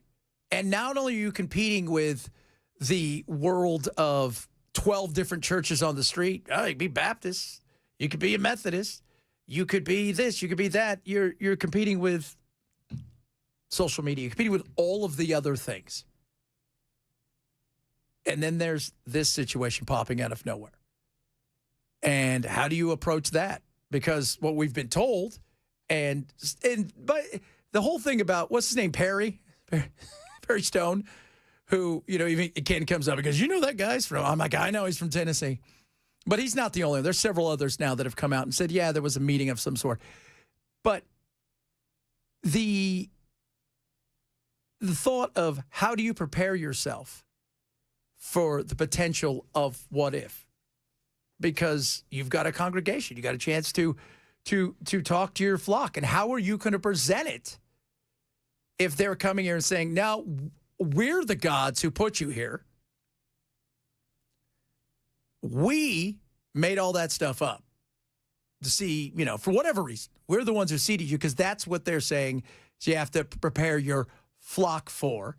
And then you got to figure out, okay, how do I pivot from this if that's what they're saying? Where does intelligent extraterrestrial life fit in the biblical creation story? Are aliens made in God's image? Did they sin like Adam and Eve sinned? Do they also need Jesus? Jesus came to earth, incarnated God as man to save humans. Did he do that on other planets? All those are big, big questions. Or, and this is what Perry Stone was getting at in his video, are UFOs part of the promised great deception of the end times? Are aliens actually demons with cool technology? Will alien encounters be used to explain the rapture?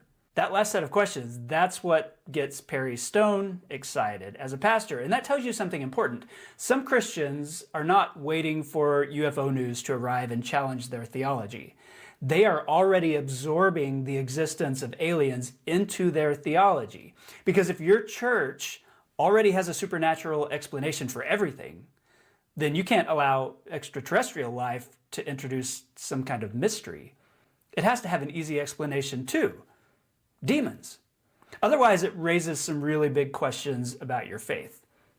And the demons. So you go with the demons. What if they come in and they're like,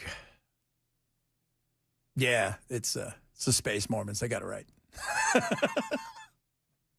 The whole thing with the DC-9. You guys didn't get the thing about the DC-9? Are you guys getting your pilot's license? That's just the space Mormons. Yeah. Is anybody getting their pilot's license? You guys should all be getting your pilot's license. That must be why Tom Cruise and John Travolta both have pilot's license. That's right. And they're what's his name? Travolta, he's rated for like 777s. Oh, they both are. Yeah. Well, yeah, because Tom, he's got to make sure he can jump out of anything. That's his goal in life. What can I jump off of? He's the white version of Jackie Chan. Travolta actually has a house next to the runway where the 727 he owns can actually pull up to the house. Yeah. You know, when you say you want to travel private, I always thought like you're in the back.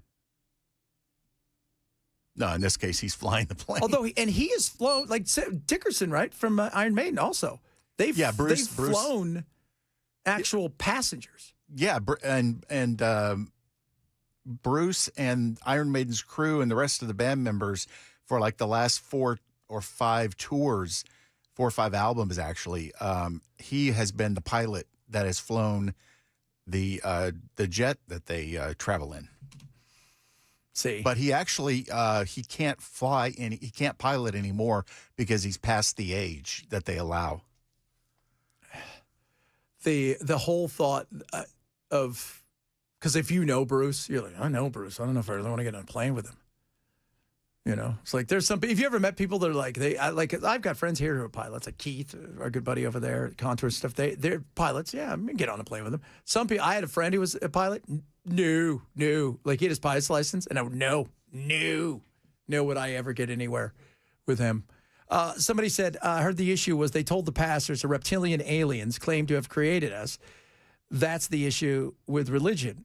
Is they're going to be contradicted? Well, of course. I mean, if they spring something on everybody and they're like, all right, here's the deal. We're going to tell you guys, give it to you. Here comes click, clack comes out. Click, clack, click, clack. And says that, yes, immediately you're going to be, everything that you've believed potentially could be thrown into just chaos. And so that's, and for some people, they're already explained away. It's all demons. Everything's demons. And for other people, they will probably start to worship. I remember the Independence Day. Remember how the crazy people, they go to the building and they want to meet him and everything. And they already started worshiping kind of thing. Yeah, there's going to be those people. But there's no doubt there'll be a test of faith because because how could you not have that? How could you not have to think, wow, this is testing me.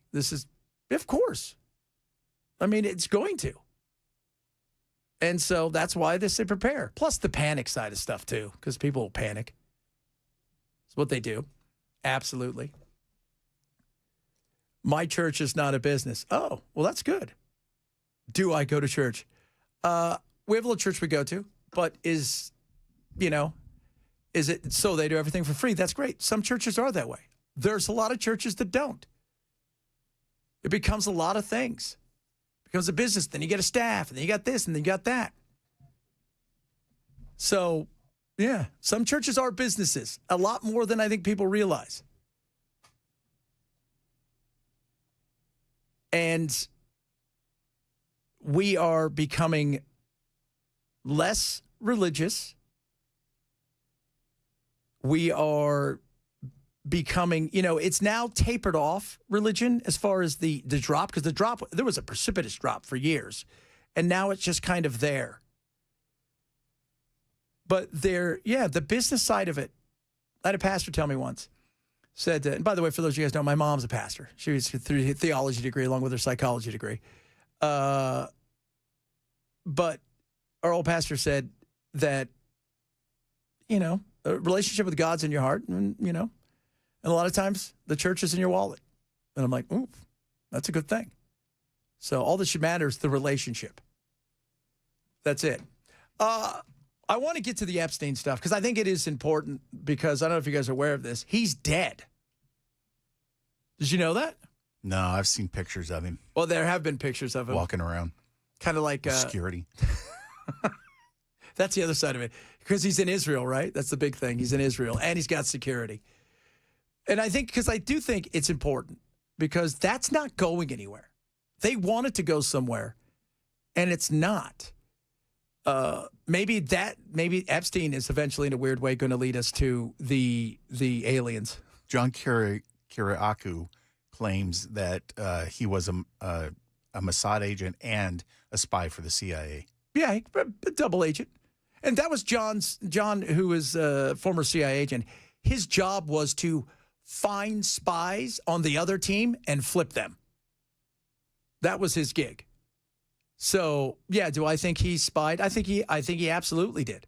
He spied the hell out of all of our people, and the contradictions and the hiding, and the fact that, as we joked about yesterday, that James Comey and the Shells, he got indicted, but nobody else has been indicted on this stuff is crazy. It is. I'm going to play some of that stuff from Ro Khanna coming up in a little bit, among other things. Plus, we'll have more on redistricting coming up, which is always fun. The battle continues. Republicans, Democrats. You've lost, Democrats. This is the one where you say, let's just take the L and leave. Go home. Maybe we'll stop and get some margaritas. Chad Benson Show, Super Talk 98.7.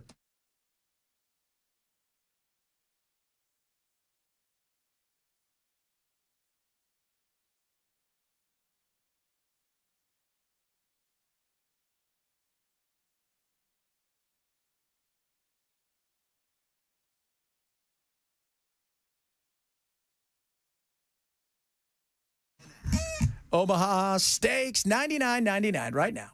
The best burgers around. Incredible burgers. You're going to get 20 of them.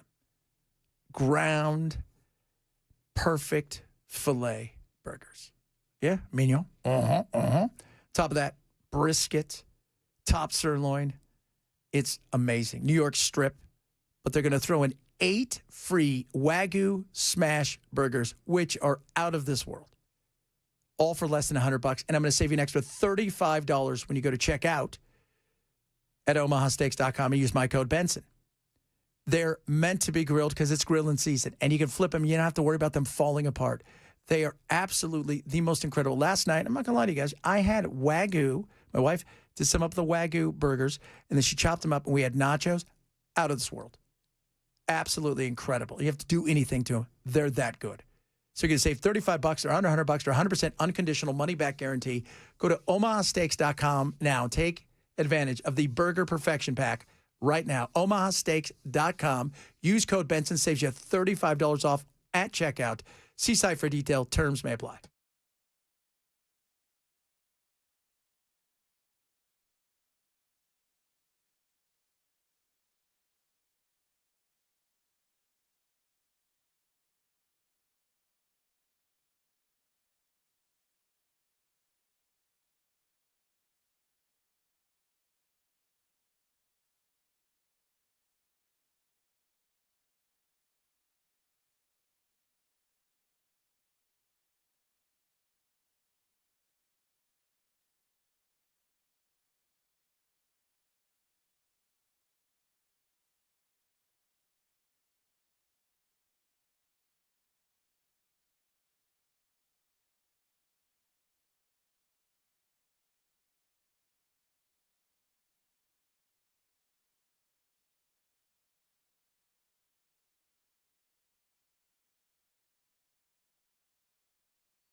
All right, drivers, still got a crash. 24 westbound near Shelby Avenue, then Goodlettsville, right shoulder block 65 southbound near mile marker 100, over by the airport. Injury crash 40 eastbound at Briley Parkway. Now you got to hear State Rep Justin Pearson get in the face of a state trooper, call him a boy and then an MFer. I'll play it for you coming up at 2 on Super Talk 99.7 WTN. Oh! Sounds serious. That's so not like him. No, it's not. But old what's his name? Wow. Wait, hold on. He made a spectacle? He made a spectacle? No. That right there is the perfect example of modern politics. How can I make a scene? By the way, make sure all of the cameras are on me. Yes, sir. All of the I just remember I was watching Family Guy a couple months ago, and they were making fun of Lenny Kravitz. And Peter put on glasses, a hat with like sparklers, and like a feather boa and stuff. And they're like, I just want to be left alone. Nobody look at me. Nobody stare at me. And that's modern politics. It's like that South Park episode of what's the younger prince's name in the royal family? Oh, Harry. William. Yeah, Harry and his wife going on the We Just Want Privacy tour. Yes, that's it. It's a perfect example. We want privacy. Don't look at us. Don't talk to me. I just want to be left alone. Yes, I'll answer all your questions. There you go. So apparently Justin Pearson's brother, who was one of the protesters, is getting arrested. And now they're in each other's arms outside the paddy wagon. Of course. All performative. All of it is performative. That is spectacular. And that's modern politics. Throw yourself down. It's like watching, everybody whines about soccer games. They all roll around on the ground. That's politics version of that. Yeah, Pearson's holding his own phone. He's recording all of this himself. He's doing a live. Look at me being treated horrible. I bet you want to call me boy. I bet that's what you want. You probably want to go get Bull Connors and get a dog on me. And look at this. Hey, how do I look? Don't get my good side. Oh, my goodness. It's just modern politics. Enough about you. Let's talk more about me. There you go. Nobody look, please. Nobody. I don't want anybody to know how, this has affected me. It's kind of like some of those ladies in that gym you walk by there. Yes, Brother Chad. yes. Where they don't want you to look, but somehow they thought, the best thing for me to work out in is a couple patches on my nipples and a thong. But do not look at me. Yes, we know that you're walking by the window and you can see us because we're at the treadmill in the window. Yeah, but don't look. Who thought that's a good idea? Like people who thought, the best thing for working out is mirrors and windows wide open. And ladies, if you could wear almost nothing, fantastic. And again, don't look at whatever you do not look at me. How dare you? Yeah. If you really want people not to look at you, you could wear gnarly sweatpants and just a regular T-shirt. But it's uncomfortable. Okay. Well, then, but men are gross. No, you're doing this for a reason. We're not stupid. Trust me, if I look like Ronaldo, I wouldn't wear a shirt ever. I would be doing the show without a shirt right now. I've always said if I look like Ronaldo, I just tell him, paint my number on my back. Do you see that? That's a six-pack on this side, a six-pack on this side. I don't even know what these things are. They look like gills, but they're muscles. Oh, man, I can't wait to hear Ken's report. Sounds like there's some going-ons, if you will, down there. Some fireworks, if you will. Woo! We'll talk about that, I'm sure, among other things. Straight ahead, Chad Bencho, Super Talk 99.7.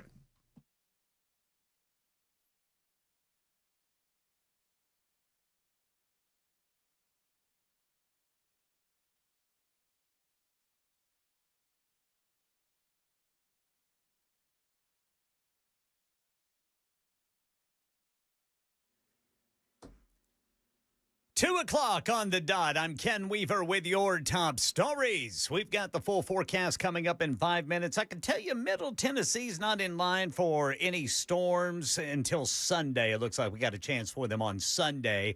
But boy, in Mississippi last night, ABC's Faith Abube in hard-hit Purvis. Hundreds of buildings and homes ripped to shreds. Across Mississippi, many families reported being trapped in their homes. And here in Purvis, the damage stretching for about 2 miles, littered with downed trees and power lines. Yeah, several tornadoes reported in Mississippi overnight, at least 17 injuries.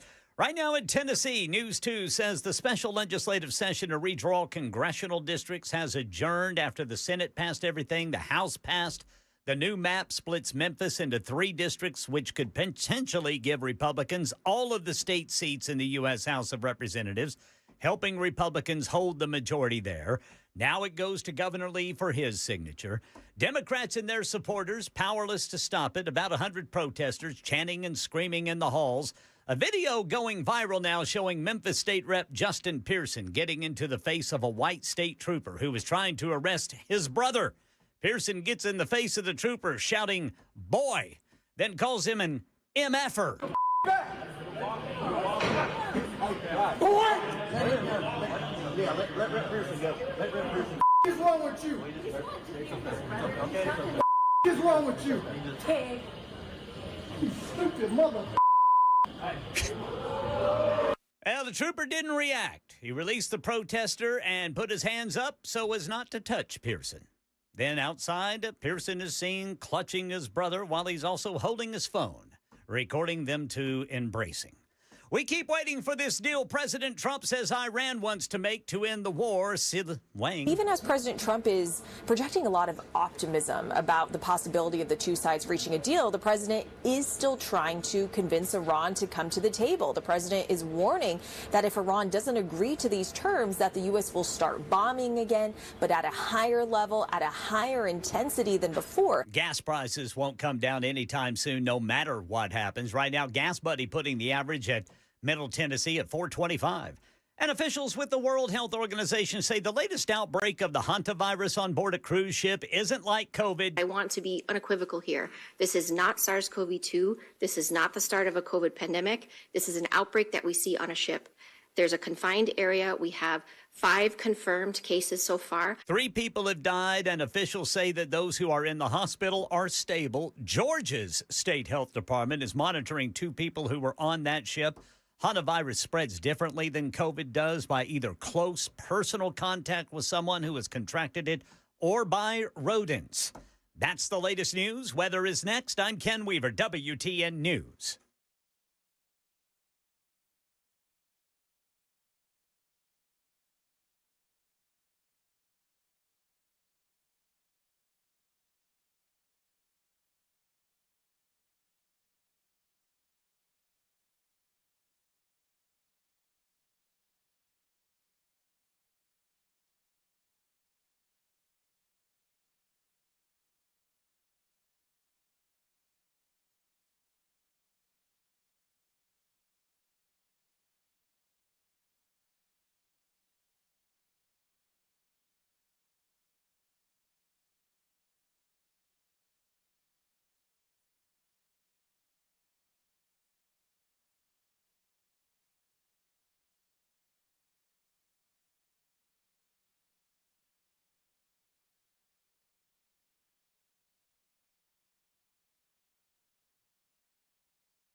It is all happening. There's a fracas at the State House. I saw the video. They were fighting, they were yelling, and then you hear people go, no, get your hand off, the state rep. And he just keeps going. And, of course, other people filling all over. Then he gets out and films old Justin Pearson there. Very, again, performative. That is modern politics in a nutshell. We would call that pantomiming, maybe some kabuki theater. Well, that sounds a bit racist. So anything that can get him some TV time. Yeah. That is, because that is what it is all about. It is all about television time. Because that's how you build up because you got to think about this. You're a brand, right? I mean, and especially nowadays, Trump changed everything when he came down the escalator. Because Trump was already a brand, but then people realized, say outrageous stuff, do insane things, all kinds of stuff, and you're going to be a brand too. And then another person did it, then another, and everybody would kind of, just go a little further. And then everybody realized, oh my God, this is just theater. And it was Fred Thompson, the great old senator, who said, DC is just Hollywood for ugly people. And now you're a brand. I say AOC, brand. Brand, yeah. No way, yeah. AOC, Ilhan, brand. It's like they're soccer players. Like Brazil, it gets one name. It's just what it is. All I have to say is Mbappe. Everybody knows who he is. The great French player, Mbappe. Everybody knows who he is. Oh, yeah. Ronaldo. Oh, yeah. It's a brand. You're building a brand.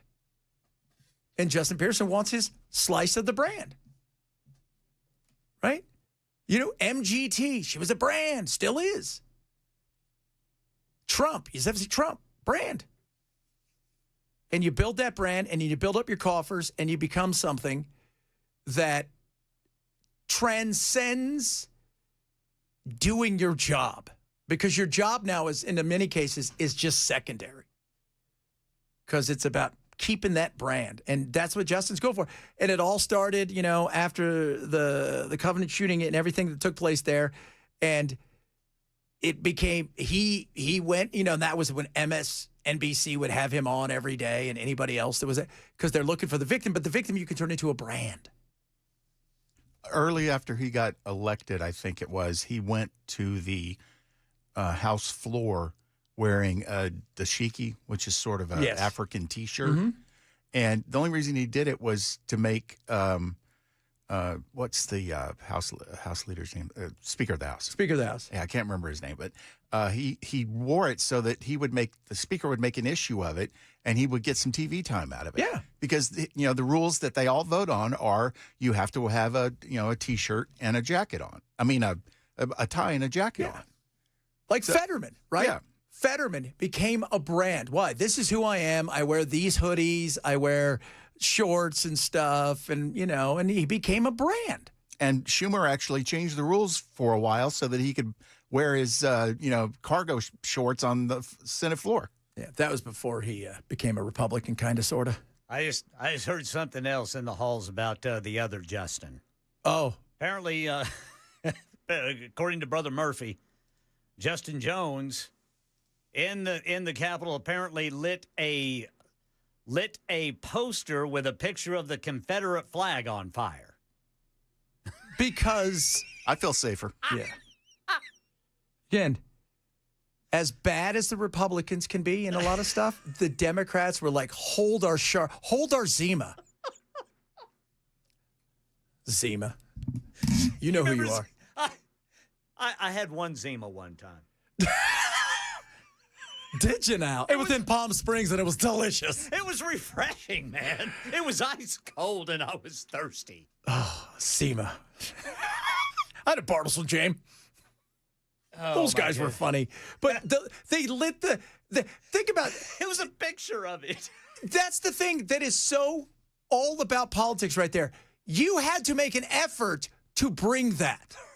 Right? That it wasn't hanging on the wall and he goes, rip it down like I'm hard. No, you went, you printed it, you brought it because you knew at some point in time, right? It's like that sports guy that was just waiting for the time to say, boom goes the dynamite. He had that in the chamber from the minute he thought about it. When was he going to unload it? We're going to find out. Yeah, so I'm looking for a video of that. Murphy says that's what he heard happen, so I don't know. I would not put it past him. No. But it's because that's the whole. It's not about finding a solution for the people. It's not making people, go, oh, your ideas are better and look how good you're doing. It's none of those things. It's about how can I, because in reality, all they care about is raising their brand, being reelected, or at least staying relevant so they can continue to not have to have a regular job in regular society. Because none of these people, could you imagine if he's got to come work with you? Yeah. He's like, this sucks, man. I used to have a regular, I used to be able to throw a fit and do all kinds of stuff. Could you imagine that? Like, you can't have a regular job anymore. And when you do it enough, you just kind of get inured to him doing it. It's like, okay, he's going off again. Yeah, he's going off. Just keep walking. It's like somebody with Tourette syndrome that you've known for a long time. Oh, yeah, they'll do that once in a while. We're going to keep moving. That is just spectacular. And none of it gets to because those people that are protesting, some of them really are upset about this. Some of them are there because they. Sure, some of them are really upset about it. And I can understand that. I'm not discounting that. But that right there was not about them. That was about the Justins. That was about, yes, exactly. Look at me. I've been not wounded in any of this. I'm doing okay. But I want to show people how angry I am by lighting this on fire that I magically brought. Because if I would have stolen it from somewhere else, people would have been mad at me and I could have gone to jail. And I don't want that to happen. Oh, man. Does it fix any of this? No. Did they pass it finally? Yeah. Okay. Yeah, I mean, no. Lee's going to sign it. I'm sure I'm sure he will. He's probably already there. Trump gave me this pen. Again, performative. It's all performative. Dude, if he pulls out a White House pen, that would be something. Do you remember when Nancy Pelosi was giving out the pens? For signing when they were going to do the impeachment or whatever. And, yes. And do you remember when Trump signed some sort of order and he had a whole bunch of pens and he's like throwing them at people? Oh, God, this is so performative. All of it is. And if I'm Memphis and I'm sitting there going, okay, yeah, you know what? They did this and it is, if you're a black voter, by the way, you're not a black voter, you're a voter. Right? That's what you are. Bingo. You're a voter. And you're saying to yourself, wait a minute.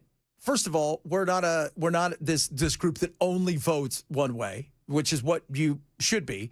And secondly, you going there, you're not fighting for our rights. You're not doing it. You're there to make your brand better. And I guarantee you, because I've seen him over the last 2 or 3 days, he's been on just about anybody who will, national TV-wise, he's been on. And he'll continue to go on. I bet if we called him, he'd come on. So it's all about... That actually wouldn't surprise me because it would give him a chance to come in here, start a fight, or at least try to, and then, and as you said, rebrand or continue to build the brand. Yes. Yes, indeed.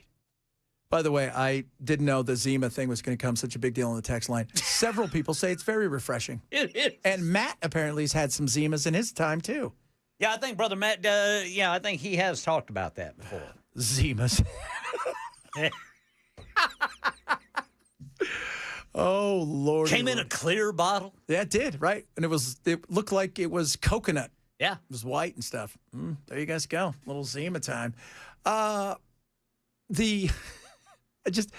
just laughing at this whole thing because, once again, I don't think most people could even tell you where the map's being redrawn. I don't think they could tell you any of those things. Why? Because everybody's managed to make it enough about themselves and the fits they've thrown that It's for naught. It is. And this has nothing to do with the color of the skin. Like I said, it matters. Red, blue, or green. Those are the three colors that politicians care about. Republicans would not care if everybody who voted for them was transgender, playing in boys' sports, even girls' sports, even though they were boys, as long as the vote came. Because all that matters is you check in the box. That's all that matters to them. That's the currency that they care about on that day of the year. And the rest of the time, it's green. Oh, that would be hilarious. What if there was like so he burns the Confederate picture and then somebody else takes out another picture of something? You got to be careful with that. Sinead O'Connor tore up a picture of the Pope. And she was never the same. She was never the same. You remember in when they did the rehearsals, she took out a picture of, she said, I'm going to do Bush. And they said, that's fine. But because originally they had heard that she was going to tear up a picture of the Pope, and they said, you better not. You better not. People react different when it's a politician. They don't react the same way they do when it's something like the Pope. And then she did the Pope, and man, that was it for her. He put a spell on her because of the voodoo.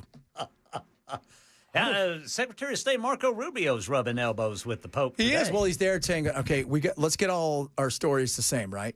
The aliens, you guys have already known about it for a while. We're just finding out about it. But, yeah, he was there today because he's trying to, kind of bury the hatchet. And I guess Pope Leo's like, the dude lies nonstop, Marco. He said it 4 times in their conversation. He lies. He lies. He's lying. And Marco's got to be like, look, he's hyperbolic. It happens. Which is true. I mean, look what we were just talking about, for God's sake, for the chaos. But, yeah, I mean, Trump recognizes, okay, Marco goes, because what do? Got to go send Marco to clean this up. Marco, look, before you go to Cuba, take it over. We need you to go talk to the Pope. We don't want to have a fight with him. He's the first American Pope. And so, smooth it out. And he met with, what's her name, Merloni today as well. And has to smooth over that because she is not happy, even though she was a big supporter of Trump. But, what's taking place in Iran has hurt them as well. So, whew, Marco, I'm telling you, they're talking about aliens. You could totally spin that as why he was there, to make it look like it's a goodwill thing, but behind closed doors, like, all right, how do we deal with this alien stuff? What do you think your 2 billion followers are going to do? He's probably offering is it the White Sox? Offering the White Sox a World Series championship if he'll stop talking bad about Trump. Oh, yeah. We'll work it so the White Sox win it all. We'll take care of you that way. And they beat the Cubs in the World Series. And we'll let you throw out the first ball if you bring a little Pope machine over there. What do you think of that? What could we do to make it worth your while? Because as we know, what is it true? As we know, what is it, Bell? Poping ain't easy. It ain't easy, kids. It ain't easy. So it isn't. Just letting you guys know that. Oh, I hope there's pictures and video. There's got to be. If that happened, I can't believe that's not already around. Maybe that didn't happen. And remember what this does for you. And if you guys don't believe me, just because they may lose their opportunity to have that seat, at least at that moment in time, there's always a chance to be mayor, right? That's right. Remember Mondani when he got arrested and they did all that stuff? And what was he doing? 50 people in his crew were filming that because his brand went up immediately after that. Right. Immediately after that, his brand went right through the roof. Way it went. All right, coming up, we are going to talk a bit about the whole Epstein stuff. His brand is not very good right now, and I do not believe for a second that he wrote that note. So unless it was under duress and they had broken all of his hands and he was doing it with his mouth. We'll talk about that, among other things, straight ahead. Chad Ben Show, Super Talk 99.7.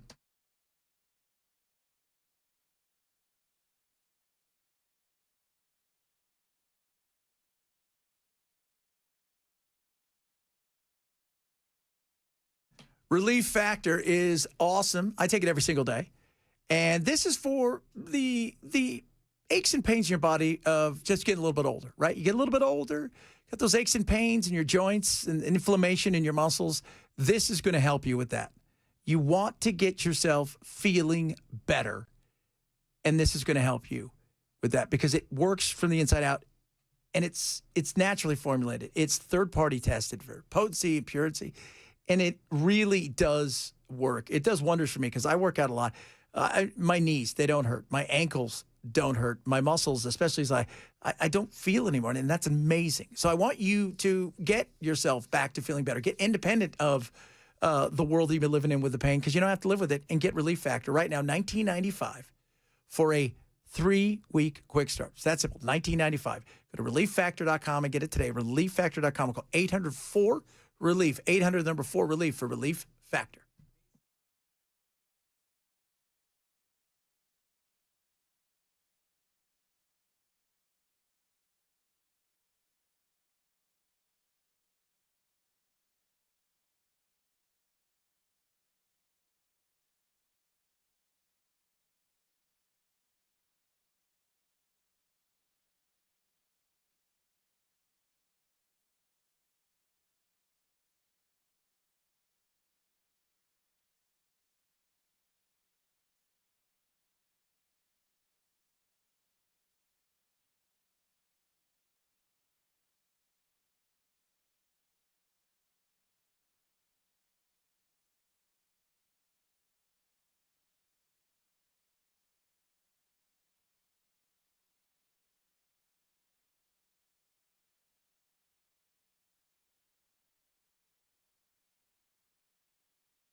Or find them online. LoanPronto.com, 615-499-5780. LoanPronto.com. Equal housing lender, NMLS 166-1781, NMLS Consumer Access.org. Beacon Capital.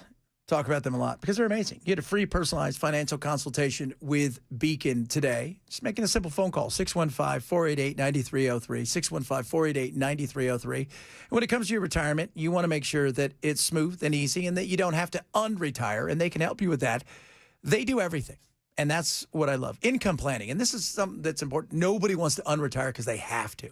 So whether it's predictable income, maximizing your Social Security, spousal and survival benefits, longevity planning, and the longevity planning is something also that's very important when it comes to things like long-term care for your health care, which they can help you with across the board, as well as taxes. You name it, they can do it all. That's why I say call them and go visit with them. They're local. Get a free personalized financial consultation. Find out how they can help you with one of these things or all of these things. They are amazing, and you will find that out. 615-488-9303. 615-488-9303. Check them out online at beaconcm.com. For Beacon Capital Management, this is a paid placement.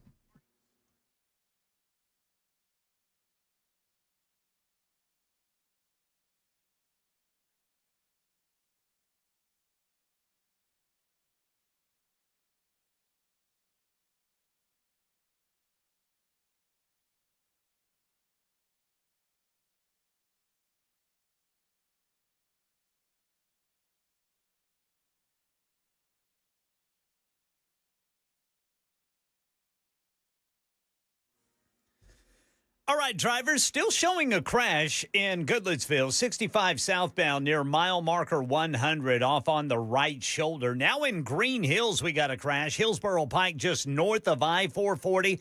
Over on the East Bank going westbound, a crash there at Shelby Avenue.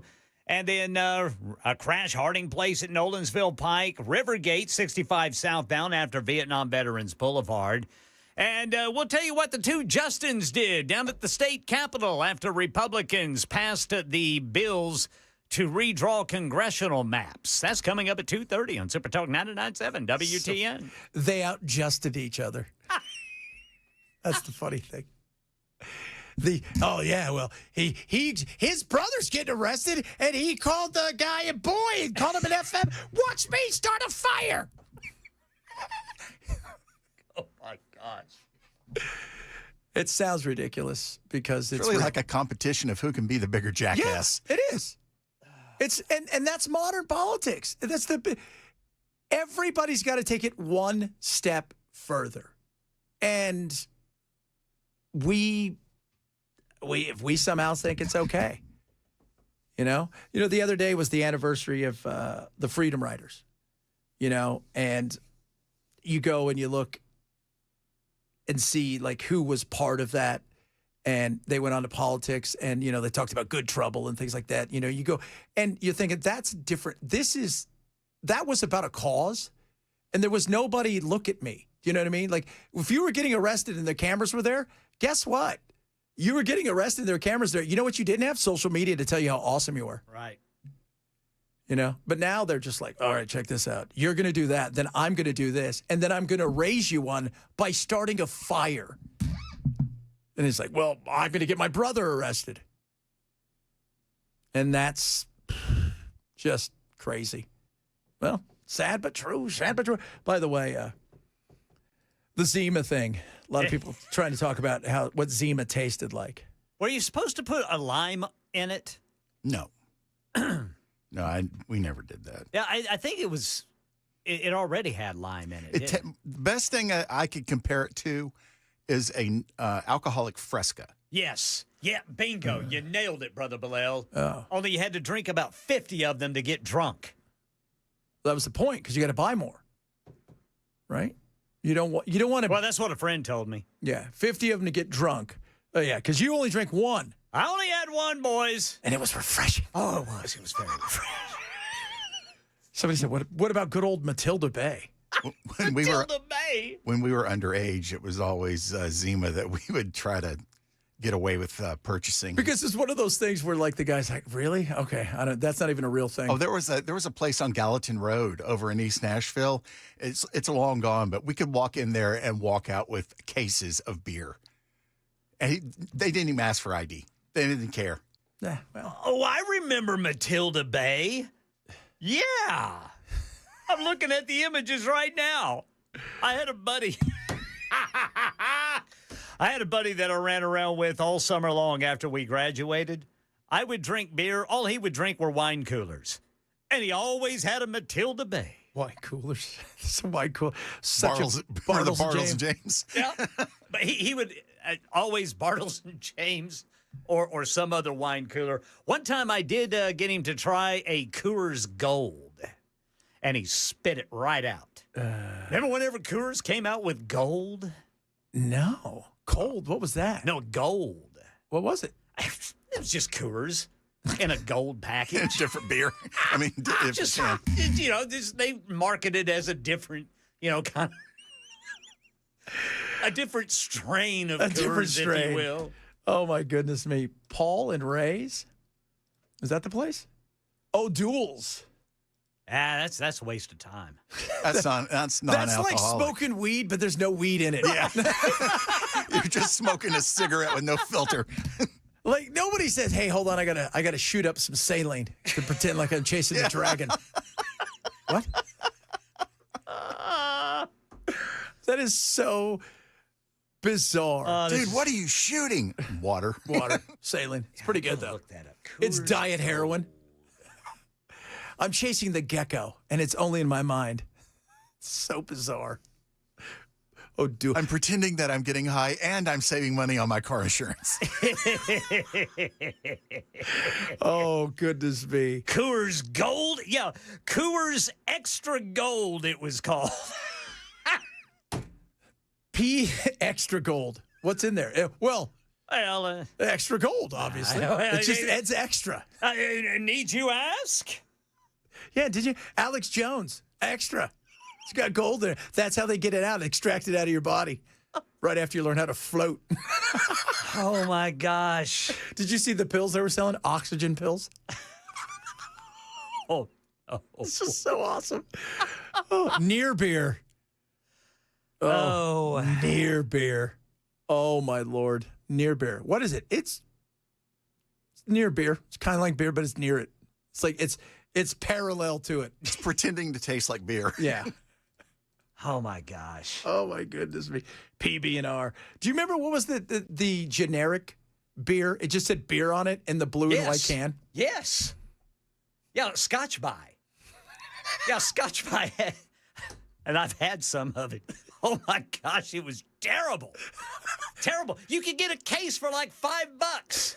Those, you're like, if you want to be drunk and at the same time you want to also be frugal, have some of this. Have some Scotch By beer. And what it tastes like doesn't matter. No, because you're not here for the taste. You're there to get drunk. You just want to get hammered, and you've only got $10. Somebody says, welcome back to the Get High and Get Drunk show. Hey, it'd be a good weekend show. Get high and get drunk. Yeah, we're the only people that do that. And you don't even do it.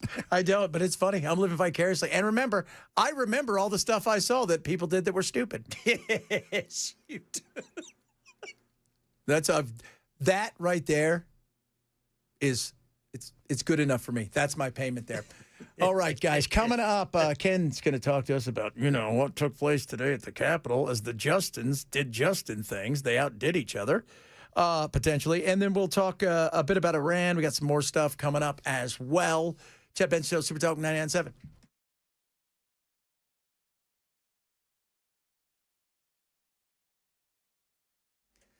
I'm Ken Weaver with your top stories. Full forecast coming up in 5 minutes. The next best chance for storms here in Middle Tennessee is going to be Sunday. Meanwhile, in Mississippi, tornadoes overnight getting the blame for damaging or destroying hundreds of businesses and homes, including 15-year-old Max Mahaffey's home where he lives with his grandmother.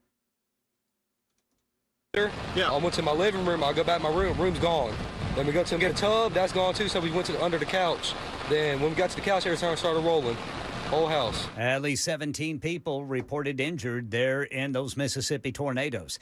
Here in Tennessee, all that's left is Governor Lee's signature, and congressional maps will be redrawn. They split Memphis into 3 districts, giving Republicans a chance to hold all 9 seats and help the party stay in control of the U.S. House. Meanwhile, Nashville Democrat State Rep Justin Jones drew applause from protesters when he lit a picture of a Confederate flag on fire inside the state capitol. We're still waiting for a deal between the U.S. and Iran to end the war or open the Strait of Hormuz or both. Tom Sufi Burridge on this memorandum of understanding we keep hearing about. An interim agreement which would mean Iran reopening gradually the Strait of Hormuz, allowing all of those hundreds of trapped commercial vessels in the waters west of there to get out and to export and potentially start alleviating some of the pain on the world's economy. And the U.S. military, in return for that, gradually beginning to ease the U.S. military blockade on Iranian ports. Gasoline prices won't come down anytime soon, no matter what happens. Right now, Gas Buddy putting the average in Middle Tennessee at $4.25 per gallon. And officials with the World Health Organization say the latest outbreak of the hantavirus on board that cruise ship does not have the hallmarks of COVID. I want to be unequivocal here. This is not SARS-CoV-2. This is not the start of a COVID pandemic. This is an outbreak that we see on a ship. There's a confined area. We have 5 confirmed cases so far. So 3 people did die. Officials say those who are in the hospital are stable. Meanwhile, the state of Georgia's health department is monitoring 2 people who have returned. They were on that ship. Hantavirus spreads differently than COVID does by either close personal contact with someone who has contracted it or by rodents.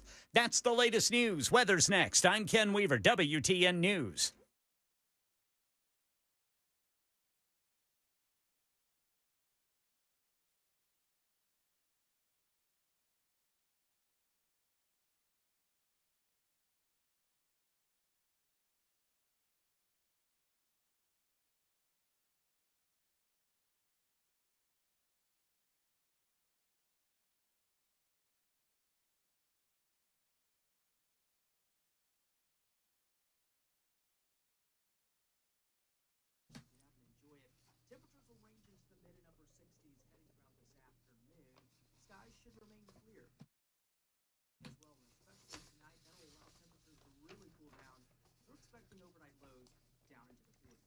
USS, United Structural Systems, has something for you right now. Introducing 24 months, no interest financing options. Good now through the end of June.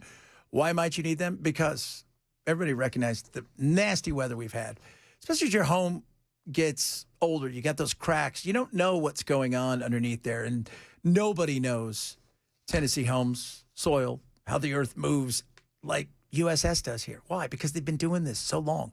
They know better than anybody else. They live here. This is their life too. And they're our neighbors and they understand what goes on. I trust them. So should you. Since 1994, they've been here, 30,000 happy customers, and they're ready to help you. Come out, give you a free inspection. Not going to charge you anything. And not going to sell you anything that you don't need. That's not who they are. They recognize what happens when stuff and water gets in places like crawl spaces. Next thing you know, you start getting mold. All of a sudden, you start to see that, hey, there's some issues going on with our foundation. Don't try to put a Band-Aid on it and then all of a sudden realize you got to take care of something that's going to cost you way more. Have it done right the first time with USS. Call them now, 615-488-7855. 615-488-7855. Get peace of mind now and pay later with USS. 615-488-7855 or online at USSTN.com.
The Burger Perfection. I'm going to try this again. Hey, everybody, it's the Burger Perfection from OmahaSteaks.com. Go there right now. Save an extra $35 off when you use my code Ensign. So it's just $99.99. You say, Chad, what do you get for that? How about this? The best burgers around. 20 Omaha Steaks, mouth-watering steak burgers. So pure ground filet mignon. What? New York strip, ribeye, brisket, and sirloin. So there's 20. And you're like, okay, cool. Now how about this? Wagyu beef smash burgers. 8 of them absolutely free. So 28 burgers for under $100, and I'm going to throw in an extra $35 off when you use my code Benson. Why? It's grilling season. Weather's beautiful. You're going to want to get outside, enjoy yourself. Why not have the best burgers around? These things are incredible. 100% unconditional money-back guarantee. So bite for bite, they guarantee it. Since 1970, nobody has done it like Omaha Steak. So enjoy it now. Get out there. Take advantage of the Burger Perfection pack right now. 8 free Wagyu smash burgers, all for $99.99. Go to omahasteaks.com. Use my code Benson. Save $35 off when you check out omahasteaks.com. Code Benson. See site for detailed terms may apply. Yeah, baby. Iran's nuclear weapon is midterm, says 5222. They hang on until Trump loses the House for sure. Iran does not give up about the people. They would let them starve to death if it meant Trump loses. Fact. That's a lot of politicians. So, but it was the 3 M's. We've talked about this. So they've got a new proposal. And whether or not they sign it, I have no idea. You know, whether or not Trump signs off on it and they say, okay, let's do it. But it's going to be interesting to see because there's a lot of tension because it feels like the blinking is happening. Iran is hurting. But now here's a perfect question about whether or not, who are you going to believe? Okay? You know, Trump's like, it's over. We won 7,000 times. So easy because we're the greatest. Yeah, we're the greatest military, but this is a different thing. This is a different kind of action. If blowing somebody out, if we could just nuke them, no, we can't. We're not going to do that. And there are nuke options that they used, which was the Straits of Hormuz. And, you know, even yesterday, watching Marco Rubio stand up and say, well, imagine if they would have got a nuclear weapon and they could have closed the Straits of Hormuz. That is their nuclear weapon, and it is closed. That's not a good thing. It's not. It's not helping anybody, and you've heard Ken say it. I've said it. The gas isn't going down anytime soon the way that we were like, oh, let's get back to $2.50. Or whatever the lowest you paid was. Bell probably had like $1.89 at one time because he probably had 9,000 Kroger bucks. I think I think before the prices went up, I paid as low as like $2.39. It was nice. Yeah. That's good. That's doable. $4.39, that's a tough thing. No, sir.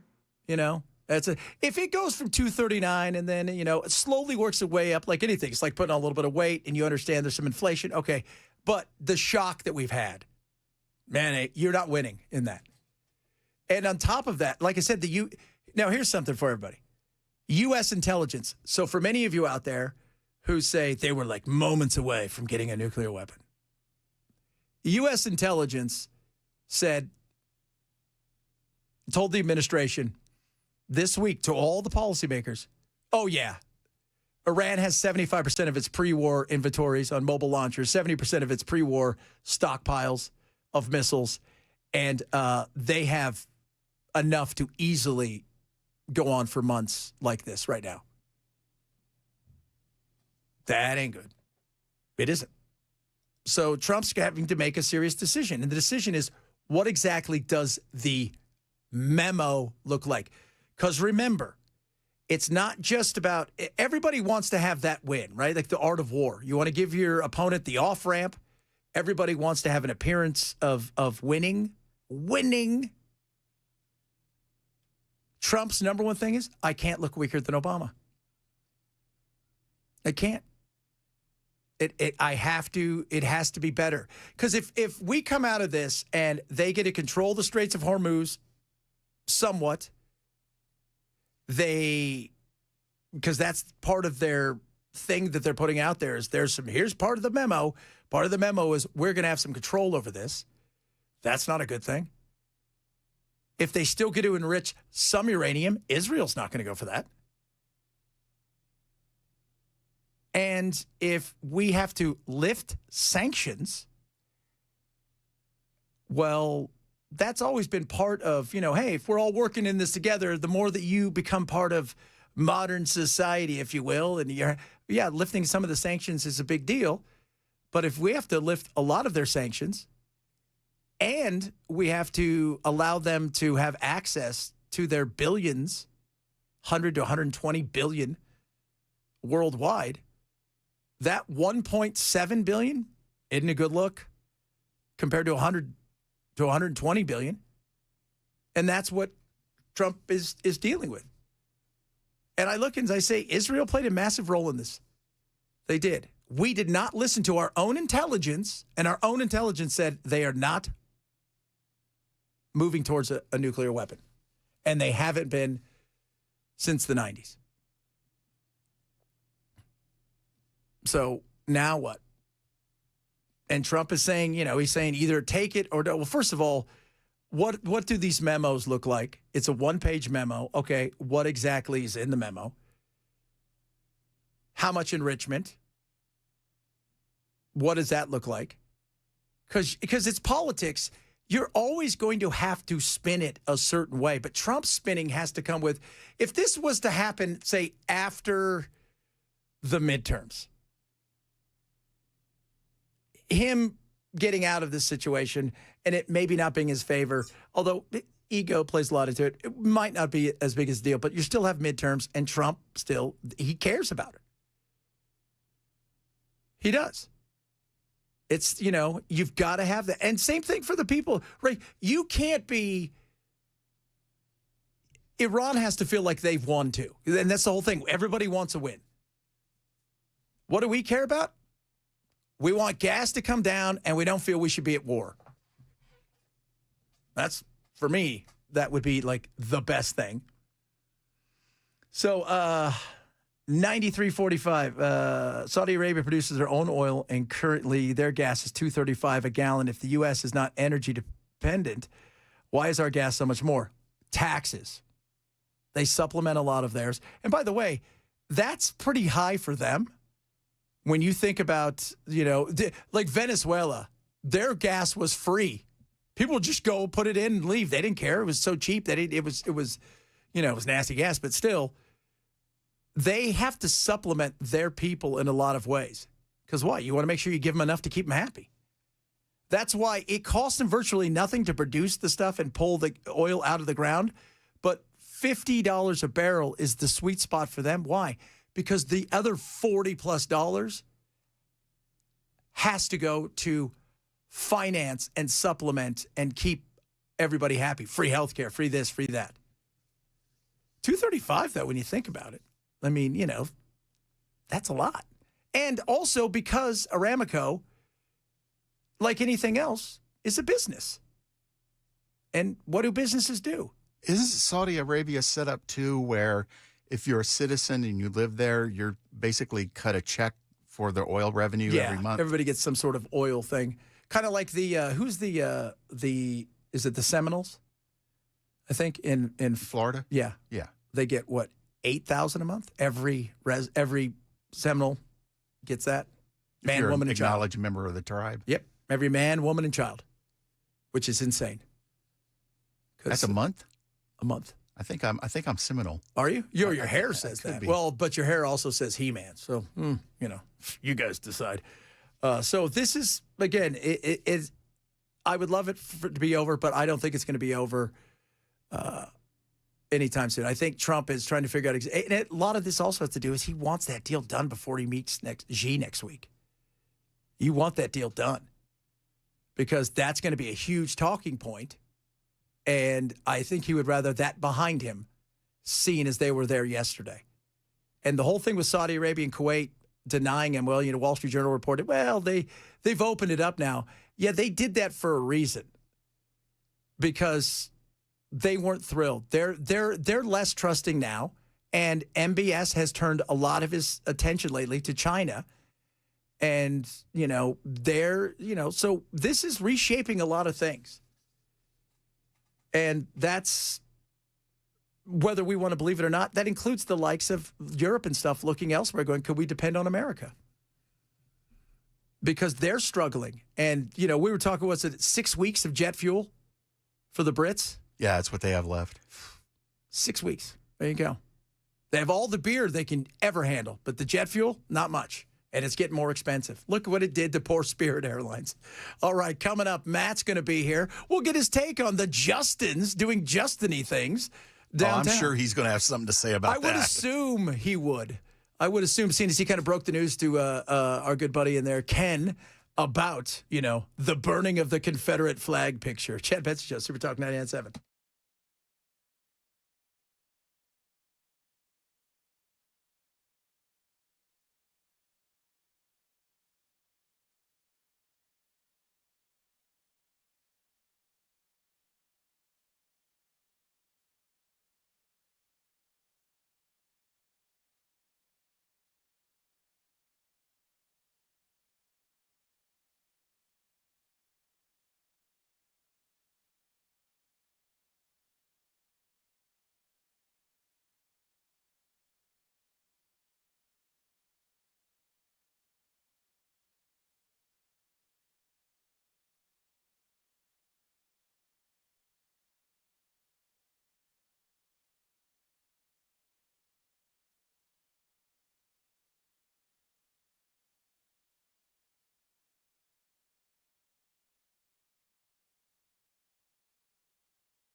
Chaos and craziness today. State Capitol joining us now is the one and only Matt.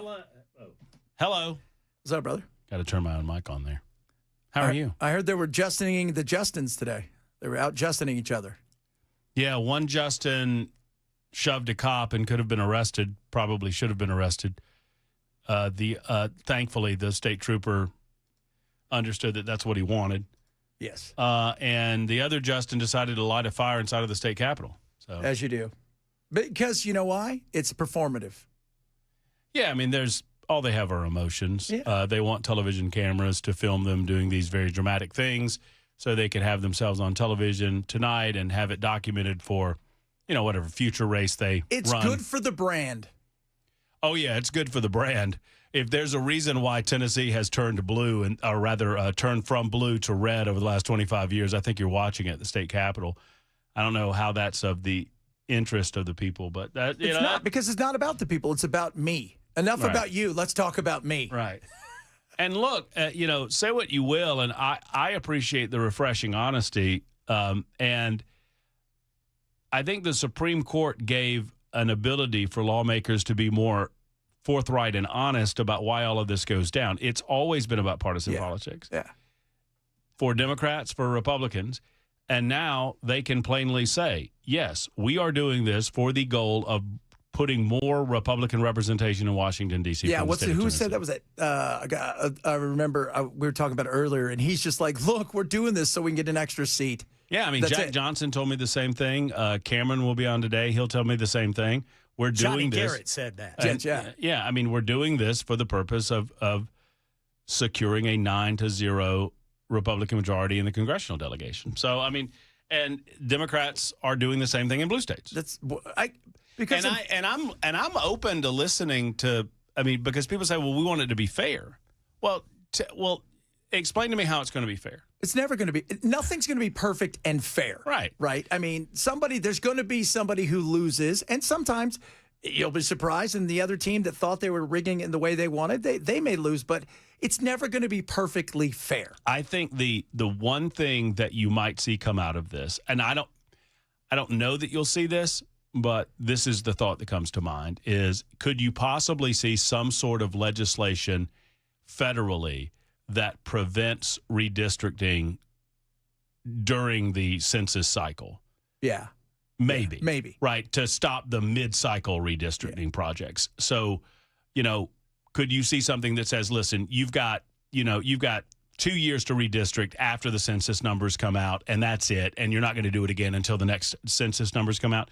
I mean, that would be, if you're talking about quote-unquote fair, well, at least that would formalize the process for all of the 50 states. Yeah, because now it does feel like, okay, now it's just the wild, wild west. And everybody's trying to California came out and said, well, you know what? We'll make it 56-0 if this is the game we're going to play. And you're like, again, it's never going to be fair. But at some point in time, it's now become so ridiculous and over the top. And I think you're right. I think we could see some federal legislation out of this. But well, and imagine, I mean, it's one thing to be in a blue state or a red state, and these congressional district lines would be relatively permanent, at least but if you're in a purple state where things can swing every couple of years, and so you're swinging your congressional districts every couple of years, it would be, pretty crazy. It would be crazy. But look, I'm here for the chaos, man.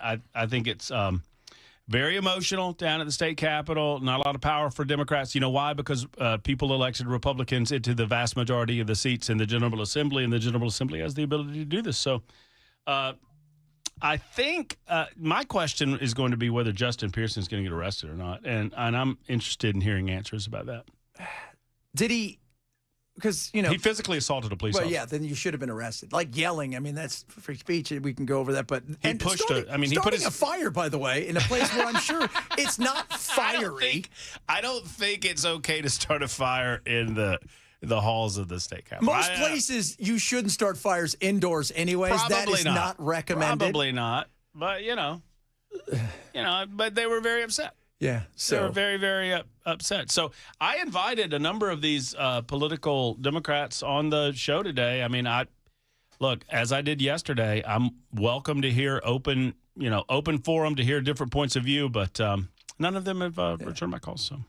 That's not a shocker. And I'm surprised about that because you have an opportunity to come on and you speak Let your us piece know what's and have going a good on. time. I don't know if you've heard while doing the show, but Senator Brent Taylor, who was the architect of Make Memphis Matter, he represents one of the suburbs of Memphis, has already announced he's running for the congressional 9th. So it is on, baby. It's on. It is on. Donkey Kong. Matt, straight ahead. You guys have a good one.